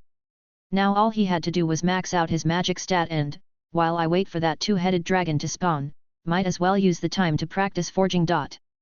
Already planning ahead, he said. Let's go. He began leading the way back the way they came, following a path marked by plant matter growing from the walls. Over their 2-hour search, they had traveled 3 floors from the 2nd floor, now on the 5th. With their speed and the predetermined trail, it would take about 30 minutes to return to the 2nd floor. From there, Rex would pretend to track the scent of the sewer to locate the exit when in truth, he would just ask Scavenger to find it. Since they had only been on the 5th floor for a few minutes, they quickly returned to the 4th. There, they encountered a swarm of water spiders in the corridor, but the blonde elf didn't give them a chance, and after concurrent chanting, she cried. Arc's Ray. Thrusting her staff forward as a surge of magic burst from its tip. The tunnel lit up in an instant as a brilliant beam of light surged forward, scorching through the swarm and vaporizing everything in its path. Their magic stones cracked and shattered under the force, the spell continuing for several seconds before fading. Hugh. Luffy Ya breathed as the group continued on. The frequent spell casting was quickly draining her mind.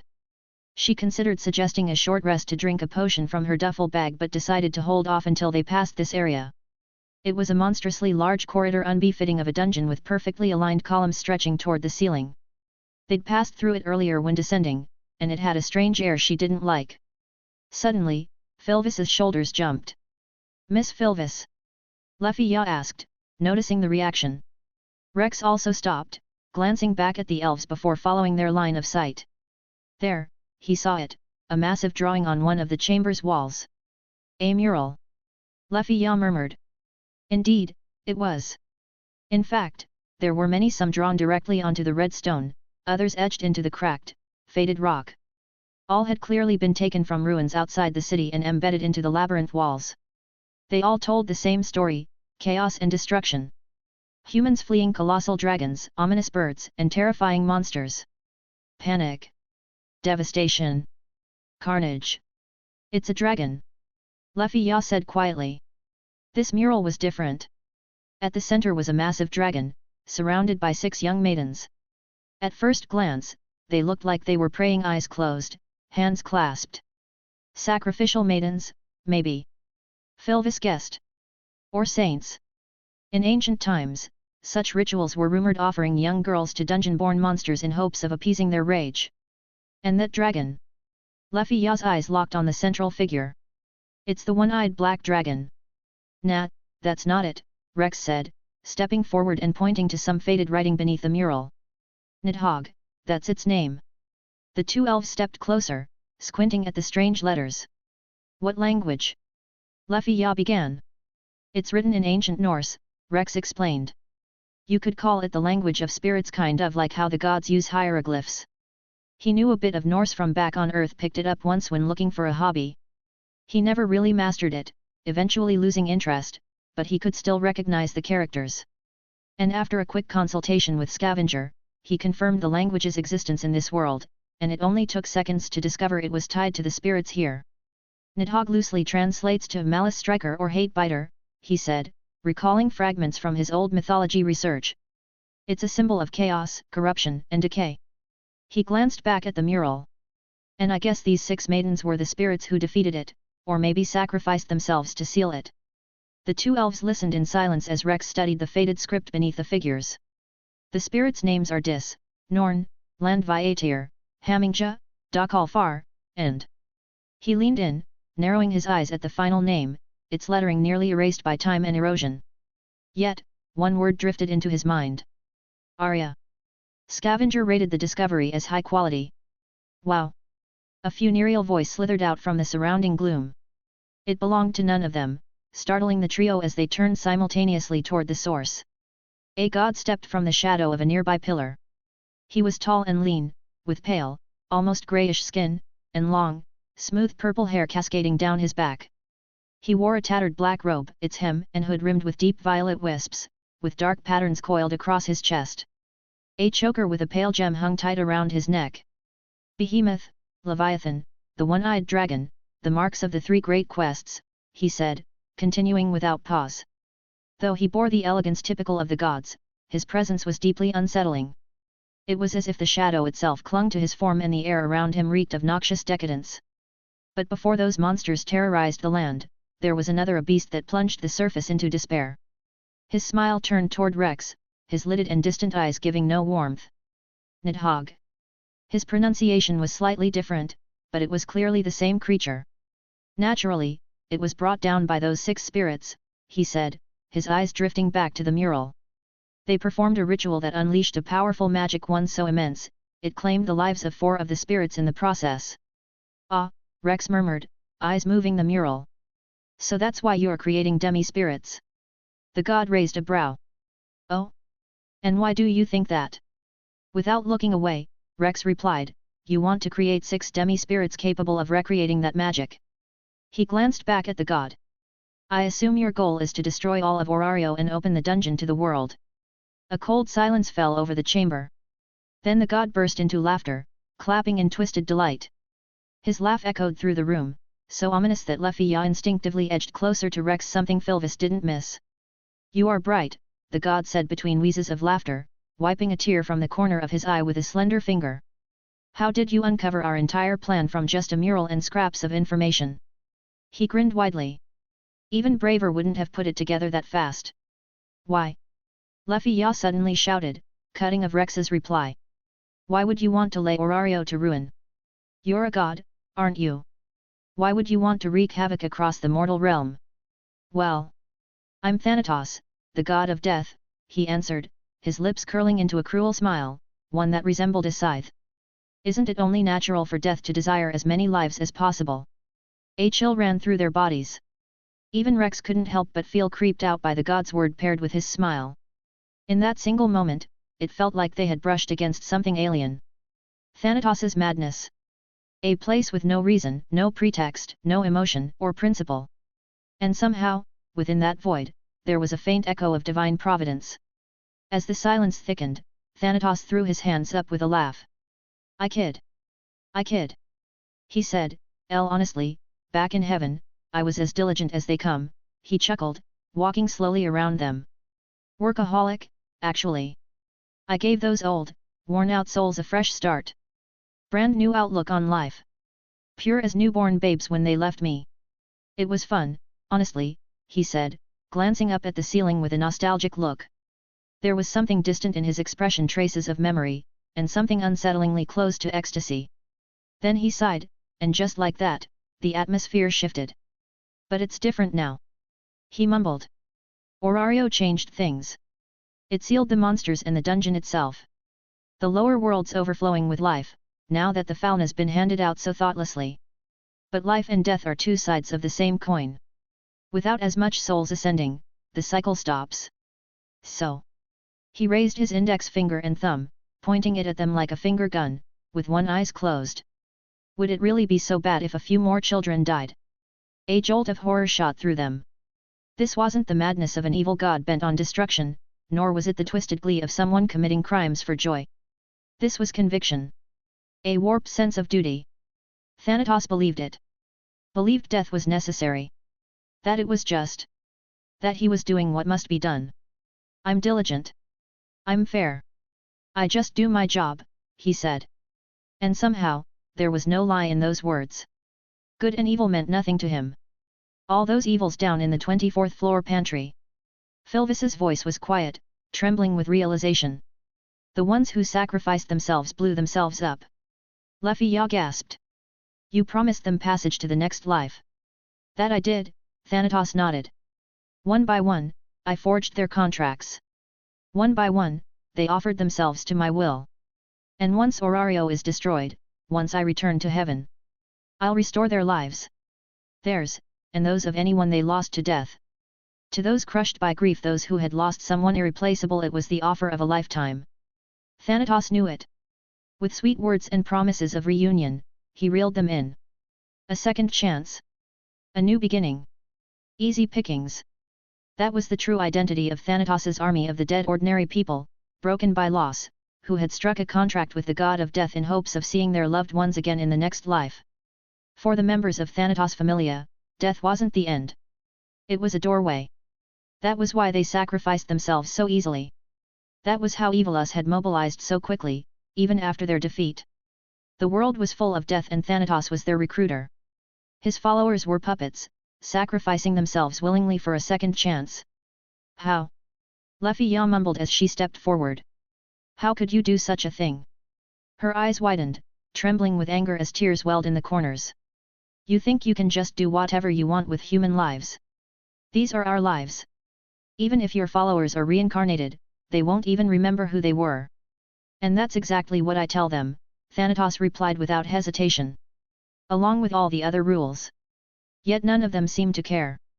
Every single one tells me that the chance to see someone precious again outweighs losing their memories. He shrugged. It's their choice. I don't force them. Some even believe they'll be the exception, that their love is strong enough to carry over. That they'll remember. You can't just shrug off responsibility. Lefia snapped. You're manipulating them. Thanatos frowned, the humor draining from his expression.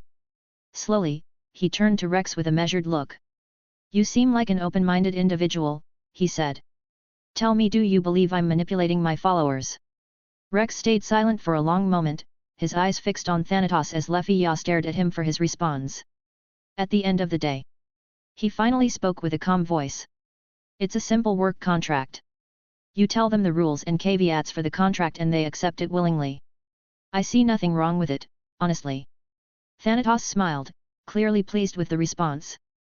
Lefia's expression, however, twisted in disbelief.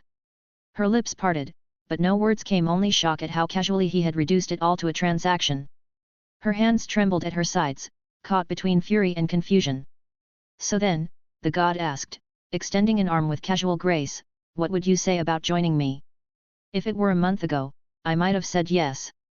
He said with a nonchalant shrug. But now, I've found joy in life. So I'll have to decline. Thanatos tilted his head slightly, his smile never fading. He gave a small, thoughtful nod, as if amused by the honesty of the response. He opened his mouth to speak. But a voice rang through the chamber out before he could. Lord Thanatos.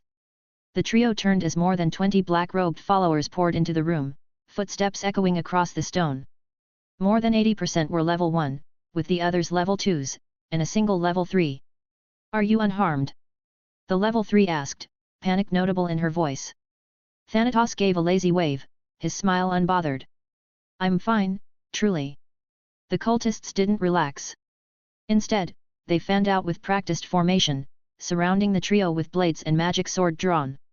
Lefia raised her staff for battle while Philvis slid into position slightly in front of her, sword already unsheathed. But before the fight could break out, Rex lazily raised his left arm in front of him while speaking. I, Rex Magnus Lapis, command you, he said, voice low but absolute. Every black-robed follower froze in place, horror creeping into their expressions as his arm extended lazily. You should go to sleep. He slashed his raised arm to the side with finality. Now. There was no pause. No hesitation. No defiance. Each follower dropped their weapons and sank to the floor in whatever awkward position their bodies gave out. Some curled up, some sprawled, all of them snoring within seconds. At X3. Author's note, Naya. Was supposed to post this chapter yesterday but didn't because I ended up doing way more editing than I thought. And by editing, I mean cutting down over 8,000 words to about 4,500. That's right, this chapter was originally supposed to be 2, but I had to condense it. It just felt like it'd be extra slow if it was 2 whole chapters just to reach the conclusion at the end of this one. That's why this chapter is extra long. I think this is the single longest chapter I've ever written, clocking in at 4,556 words without author's note, surpassing anything I've posted before. I would have split it in 2, but the pacing would have felt weird and choppy if I did. So I apologize if reading such a long chapter was a bit tedious. Anyway, thanks for reading. I hope you enjoyed the chapter. My last final is today, and summer recess is right around the corner, so I'll be returning to daily chapter posts soon. Probably every other day at the very least, since I'll be working during the summer. Philvis seems to be growing more hostile toward Rex because of Luffy Ya.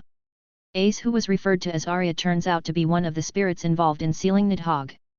Evilus is planning to destroy the city. Rex put a few adventurers to sleep. What's going to happen in the next chapter? Will we finally see the Power Bowl demi-spirits?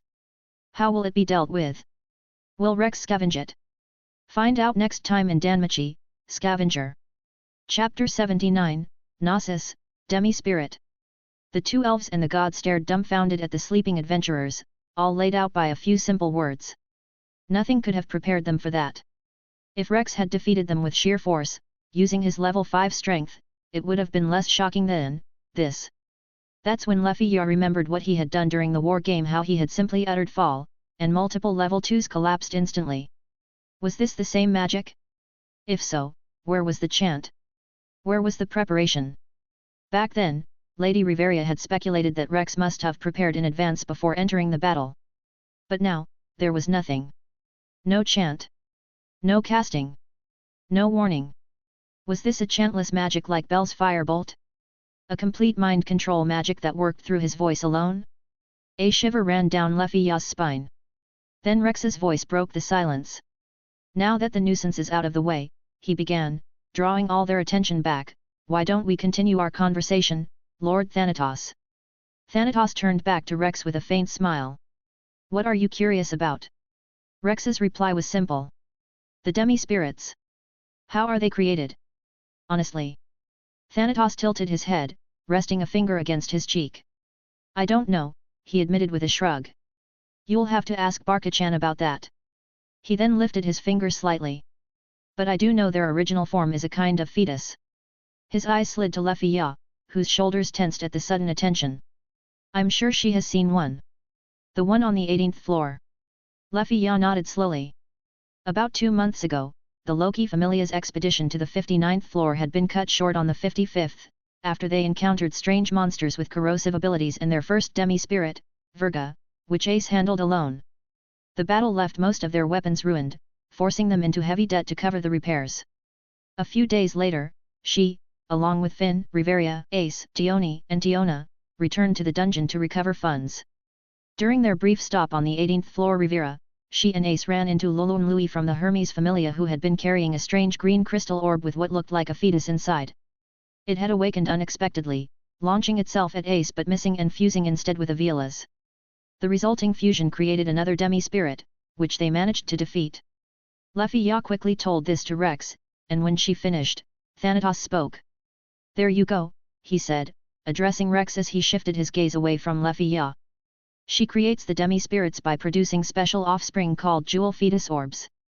These orbs serve as the larval stage, and once matured, they actively seek out a host to parasitize. He said, spinning slowly on his heel like a child bored mid-lesson. However, this is only the imperfect stage we call the female body type. As he twirled, he let his eyes briefly flick toward Luffy Ya without fully facing her. The one your familia killed on the 18th floor was one of those. Luffy Ya nodded again, slower this time. Thanatos continued, once it devours enough magic stones, the demi-spirit reaches its final form. At that point, it's considered a true demi-spirit, not just a fetus or female type. Then, without warning, he stopped spinning, fully facing Luffy Ya, the one your familia fought on the 59th floor that was a true demi-spirit. He gave one of his creepy smiles. Magnificent, wasn't it? Luffy Ya swallowed hard, her mind dragged back to that moment a day when the executives of Loki Familia had come frighteningly close to annihilation. Beside her, Rex glanced at her out of the corner of his eye, which wasn't notable due to his swamp fire helm, as a strange sense of detachment settled over him. If I had joined Loki Familia, he wondered, would I have fought that demi-spirit? Would he have been able to absorb it? But, with the help of Scavenger, the answer settled in quickly. No. They faced it a few days after I arrived in this world. By then they were already deep into their expedition. Even if I had joined them right away I wouldn't have been there.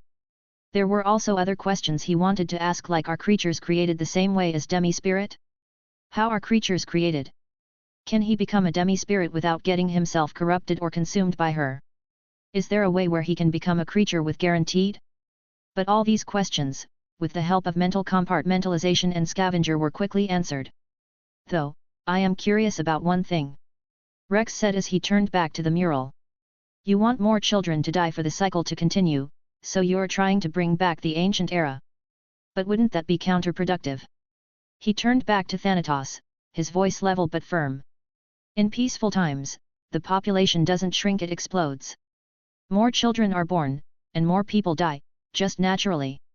Back during the ancient era, the population was a fraction of what it is today. Maybe 1/5, no, 1/10.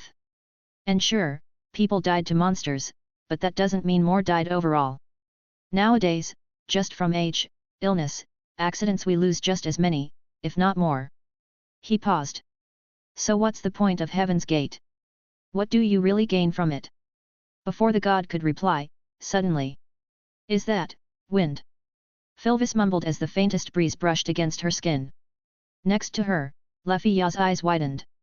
The air that had been still for hours was stirring. The stagnant air of the maze had never shifted like this. It made no sense, and even Thanatos seemed to pause. Noticing their expressions, including Thanatos's, Rex tilted his head slightly, almost tempted to remove his armor just to feel it for himself. A moment later, a deafening gust exploded through the tunnel and into the chamber, a wall of wind crashing into them like a tidal wave. The wind howled past their ears, pulled at their cloths, and tousling their long hair across their face. And yet, beneath its ferocity, there was warmth and almost gentle pulse that seems to blow away the darkness of the labyrinth. What they? Philvis choked out, as the wind sent her, Luffy Ya, and Thanatos stumbling back. This wind? Luffy Ya gasped, eyes widening with sudden recognition. Miss Philvis! Mr. Rex! She spun to Philvis, then to Rex, excitement bursting from her voice. This is Ace's wind, her magic. Don't be ridiculous! Philvis snapped, paling as she turned to the girl. How could one person create wind this strong? That's inconceivable. But Luffy Ya didn't answer. She spun on her heel and took off, racing toward the source of the wind without a second thought, returning to the direction they came from before stopping to inspect the mural. Grimacing, Philvis, she broke into a run, chasing after her companion. Rex watched them vanish into the corridor before turning back to Thanatos. Thanks for your time, he said with a slight bow of respect. Thanatos gave a playful smile. I expect an extra batch of your blue and purple powder, Rex-chan, he said with a teasing lilt. Information doesn't come free. I'll deliver, Rex replied with a nod. Their exchange felt more like a trade deal than a confrontation, like partners negotiating rather than enemies parting ways. Then he turned. In a blink, he was gone. A single step propelled him forward like a bullet, and in the next breath, he was beside Philvis and Luffy Ya again as they ran down a familiar corridor. The speed of a level 5 wasn't something level 3 mages like them who hadn't prioritized agility could match. The moment she saw him appear, Luffy Ya shouted, her voice tight with urgency. We'll catch up, Mr. Rex. She looked up at him running to her left, desperation flickering in her eyes. Go. Please, help Ace. Rex nodded. Then, leaning forward, the green glow of his swamp fire pupil flared and he vanished. A streak of jade light from his eyes cut through the dark as the corridor walls blurred past him. Rex's form covered ground faster than the eye could follow, each stride launching him forward like a shot, boots barely touching the stone, as the pressure of his movement churned the dungeon air behind him. This is unbelievable, he thought, the wind funneling alongside him, guiding his path. To think Ace could produce wind on this level. He was on the 4th floor and according to Scavenger, Ace was on the 7th. And yet, her wind had reached 3 floors above. Yes, Gnosis's enclosed passages would allow wind to travel like mountain drafts, but still Gnosis was vast. For the wind to climb that high, span so far, and still hit with that much force even after spreading out through multiple floors? As Philvis had said. It was inconceivable. Ha ha ha. Rex couldn't help but laugh out loud. As expected of the child of a high spirit. That ceremony, depicted on the mural he saw earlier, used 6 great spirits as conduits, placing them around a massive magic circle to summon the power of the heavens. A pillar of energy that rivaled the power of the gods with the capability to bring death to any being on the lower plane. One of the 6 great spirits who took part in the Heaven's Gate ritual depicted in that mural was Arya, and one of the only 2 who survived.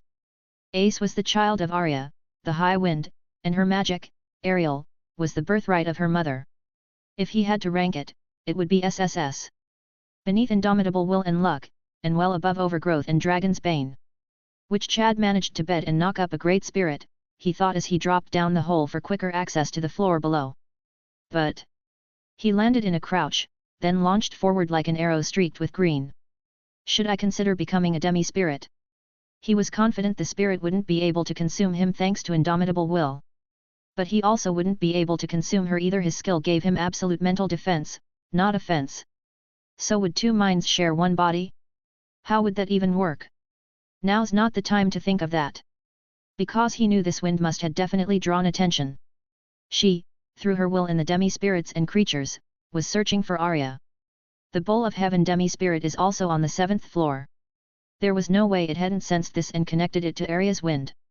Now, Rex had one objective: kill it. And if possible, scavenge it. It didn't take him long to reach the source of the wind. Due to his speed, he had to slide into the room, boots skidding against the floor before coming to a stop. His eyes scanned the space immediately.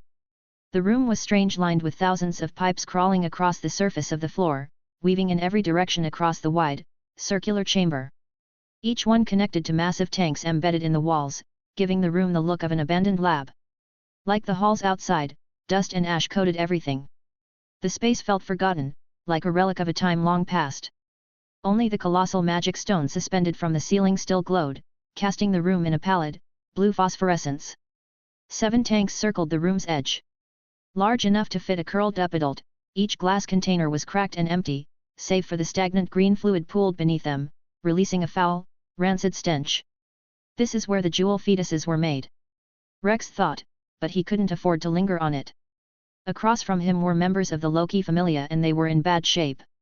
Several of the lower-ranked members were out cold, carried by other members that didn't look better themselves. Finn was still injured, bandaged up but not awake and carried by Raoul, and at the front were the 5 executives, but they looked worse than he expected. Tioni stood at the far left, dual cookery knives in hand, her body bloodied and riddled with cuts. Rex could smell the faint, bitter trace of poison on her. She was clearly afflicted. Her sister, at the far right, didn't look much better, barely managing to hold up her massive dual-bladed weapon with her bearskin silk with sweat from the poison. Bet's arms appeared to have been crushed, his grip on his reverse daggers weak and trembling, though his legs, his true weapons, seemed undamaged. Gareth looked to be in the best shape, his clothes only slightly singed, with a great axe at hand. In the center stood Ace, her body bloodied and bruised, marked with deep cuts and signs of blunt trauma, her sword still clutched tightly in her hand. All of them showed signs of skill-induced fatigue, weapons battered, armor torn. None of them were in any condition to fight. And yet they stood ready, each one locked in a fighting stance, prepared to charge him at a moment's notice. He quickly noticed why it looked like they were about to charge him, because standing beside him was Revis. The red-haired creature stared at him blankly through the corner of her eyes as, holding her sword, ready to charge at the executive. Glub. Rex swallowed hard, knowing that any wrong move would get him one-tapped by the level 7 beside him. Thinking quickly, he squared up, slipping into a boxing stance beside like they were allies. Lord Thanatos sent me. He shouted while secretly activating strong body activated instantly, boosting his stats into the mid-level 5 range. Revis, having never seen him before and perhaps noticing the stunned expressions on the Loki Familia's faces, believed him. She turned back toward them, dropping into formation beside him as if they were longtime allies. And then, the moment she let her guard down, he spun on his heel, his right fist cutting through the air in a brutal arc before crashing into her cheek. Her skin rippled around his knuckles with a sickening ripple, the force lifting her off the ground, and launching her body across the room like a cannonball. She slammed into the far wall with a deafening boom, the impact reverberating through the chamber. Cracks splintered across the stone as dust and debris exploded outward in a thick cloud. On the opposite end, every member of the Loki Familia stood frozen, wide-eyed, unable to fully process what they had just seen. Without missing a beat, Rex dashed toward them. Ace recognized him, so she didn't make a move, so did Bet, who caught his scent, but Tioni and Tiona looked ready to pounce until Gareth raised a hand. "It's Rex," he said firmly, halting them mid-motion, though confusion still lingered on their faces. Rex joined them, positioning himself on the far right beside Tiona, returning to his boxing stance. She glanced at him, confused, but said nothing. Now wasn't the time for questioning. Their eyes stayed fixed on the dust cloud where Revis had slammed into the wall, and a moment later, a blade sliced through the haze. Revis stepped out of the swirling dust, unscathed by his attack, her cold green eyes locked onto Rex. "So you were one of them," she said flatly. "That trick was mildly amusing, but now, I'll make sure you don't die quickly." Her voice was calm, but the malice simmering beneath it was unmistakable. It happened without warning. A violent blast of stone and adamantite erupted from the wall between them and Revis with a thunderclap, launching chunks of debris the size of boulders across the chamber like missiles. The impact sent vibrations through the floor as clouds of dust exploded outward, blanketing the room in a suffocating haze. Then, through the settling cloud, a swath of steely black skin appeared as a hulking beast lumbered from the devastation beyond the breach. None of them could breathe as they stared up at this unfathomable creature. Even Revis looked stunned by its sudden appearance. But it was Gareth who found his voice first. "Reunite." And they did. Abandoning everything, they bolted for the exit in a panicked mass. The lower-ranked members who couldn't get to their feet in time were hoisted up by the veterans Ace, Tiona, Tioni, Bet, Rex, all grabbing whoever they could, dragging them like dolls as they fled. The monstrous creature thundered after them, close behind. "What's going on? What's going on? What's going on? What the hell is that thing?" Tiona shouted, her voice a mix of confusion and rage as the sounds of devastation swallowed the tunnel behind them from the monstrous creature giving chase. "How the hell am I supposed to know?" Bet shouted back. Clueless as to what was going on, all they could do was keep moving. Up ahead, a chamber larger than the one they'd just left opened, and just as they crossed its threshold. Boom! An explosion shook the earth as the creature barreled through the wall behind them, the shockwave hitting their backs like a hammer and launching them through the air. Several lower-level adventurers were knocked out instantly, bodies tumbling across the floor like rag dolls, with even the first-class adventurers tumbling across the ground. Chunks of earth and adamantite rained down like meteors, slamming into the ground with deafening crashes and sending up plumes of dust. Quickly returning to their feet, the veterans and other adventurers dashed between falling debris, dragging as many knocked-out members as they could to safety. Rex, spotting the green-haired rabbit girl frozen in place, lunged forward and yanked her aside by the ear just as a massive slab of adamantite crushed the space she'd occupied a heartbeat earlier. "Shit," he grunted as the impact behind him sent him tumbling forward. He rolled and sprang back to his feet in one smooth motion, grabbing a level 2 by the collar and yanking him back just as another massive chunk of debris crashed into the ground where they'd stood a second earlier. This continued for a few seconds, then the dust settled, everyone somehow managed to get to their feet with no casualties, just bruises and disorientation. And then a colossal silhouette emerged from the haze. 4 impossibly large, powerful legs pounded against the ground, supporting its hulking frame of over 6 meters from hooves to shoulders. 2 horns grew from either side of its head, each one's looking like they were twisted from the roots of some long-dead tree. Its skin was a grayish-black with powerful muscles bulging beneath, and a tail that split in 2 down the middle, both ends sharpened into sword-like points. All in all, it very much resembled an ox, save for one thing. Protruding from the forehead of the colossal ox was the upper body of an eerily beautiful woman. Her upper body was 2 meters tall, with short, nape-length emerald hair, verdant skin, and golden eyes lacking pupils or irises. It seemed as if she was wearing a blue and orange dress, and where her navel should be was what looked to be an orange magic stone. "And no way!" Anakitty stuttered. "Did it just?" Raoul stumbled back, break through the adamantite walls like it was nothing. He whispered in horrified awe. "What's the plan here, hey?" Bet growled low, eyes narrowing. "Fight that thing? Or get the hell outta here?" You even have to ask. Tioni's head snapped toward him. We run. The captain needs to be healed, pronto. Yeah, but you know that things just gonna follow us, right?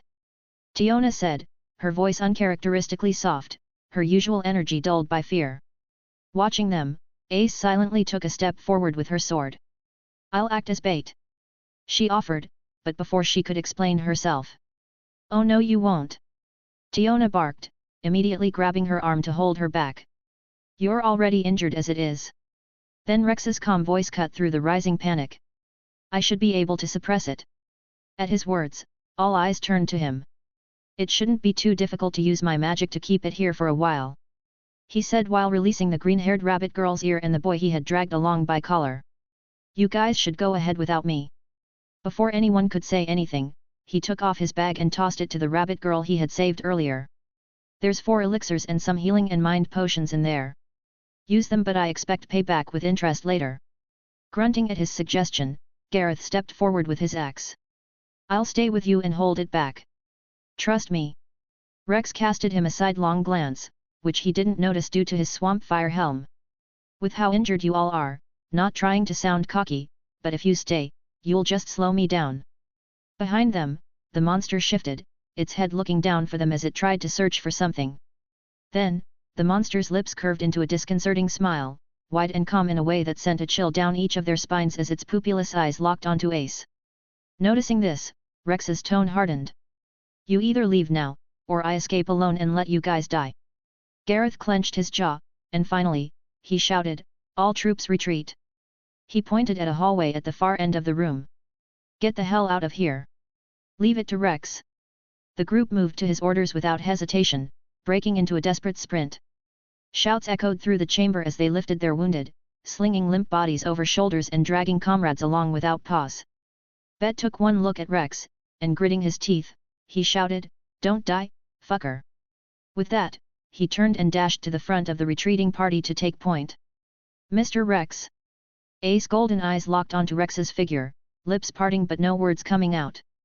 Then she turned forward, sprinting beside Bet as they led the group through the far hallway. But just then, Tioni stepped forward. Like hell I'm gonna let you be the only cool one. She grinned, twirling her cookery knives. Gotta earn my praise from the captain, after all. Me neither. Me neither. Tiona added, moving to his other side with her massive dual blade. I will join too. Get the fuck out of here. His dangerous tone cut off the enthusiastic girl as a wave of heat blasted outward from his body, forcing the poisoned and wounded girls to instinctively step back. Now! He roared as the heat exploded outwards again, the air around him warping under the intensity. The twins stared at him as the heat radiating from his body surged to an unbearable level for their battered forms. In that moment, they realized he had been right, they really would hold him back. This was one of his magics, no doubt, and with them so close, he wouldn't be able to unleash its full power without risking their lives. They grit their teeth, relentingly turning around. Just as they broke into a run, Tioni shot Rex a glare over her shoulder and spat, "You better not die." She roared at him. "I still haven't paid you back for that punch. You better not die." Tiona echoed, flashing a determined look before dashing after her sister. "Or I will kill you myself." "That don't make sense, but okay." Rex said, raised his hands, sunflower heads blooming across both palms, and clapped them together with force. As he drew them apart, an orb of fire spun into existence between his hands. It swirled rapidly, feeding on the ambient heat while simultaneously absorbing his mind, growing more volatile with every second. A dull crack split the air like a hammer striking stone. The beast took a thunderous step, its hooves pounding against the adamantite floor, each impact sending tremors through the chamber, vibrations echoing deep into the maze. It barreled forward, not toward Rex, but past him, its gaze fixed on the tunnel where the others had just escaped. The sight of that towering mass coming at him made Rex's stomach twist, his instincts screaming at him to run and let it pass to chase after the others. But he stayed rooted, forcing the fear down, focusing everything on the magic forming between his palms. The orb between his hands held steady at the size of a tennis ball, but the heat it radiated grew intense, its color deepening into a brilliant blue that reflected off his swamp fire helm, casting warped shadows across his faceplate. The air around it shimmered from the pressure, and a sharp whistle escaped its core, but the spirit didn't even seem to care for him. "Arya! Arya!" The demi-spirit let out a crazed shriek, voice trembling with euphoric madness as it continued charging. Just before it could get any closer, Rex thrust his palm forward. The orb launched from his hands with a piercing whine, its speed much faster than an arrow with a spiraling streak of heat trailing it. The demi-spirit, all its attention on Arya, didn't register it until it was nearly on top of her humanoid face. At the last instant, she raised her arms in an X-shaped guard and the orb struck. On impact, it immediately erupted into a roaring sphere of blue flame, engulfing the monster's upper half. A dome-shaped shockwave of heat burst outward, scorching the air as it tore through the room and surged into the surrounding corridors. A sudden whoosh swept past the fleeing Loki Familia, causing most to glance back only to be met with Gareth's roar. "Faster!" he commanded, the members pushing their limit and picking up their pace. "Don't die on me, kid," Gareth thought, clenching his teeth. "I will be back in no time." Back in the chamber, the firestorm faded, blue flames unraveling into vapor, revealing the monster within. Smoke curled from its frame, but it stood unharmed. Only its forearm, which had taken the direct brunt of the blast, bore a scorched mark. "That hurts," the upper half spoke, her tone childishly irritated. "You want to play with me?" she asked as she lowered her arm slowly. Golden eyes gleamed as she turned her head toward Rex, who now stood inside a visible pillar of heat, his swamp fire form radiating a narrow column of distorted air nearly 2 meters wide, stretching upward toward the ceiling. She tilted her head and laughed softly, like an elephant amused by a mouse. "Then let's play." Thanks for listening.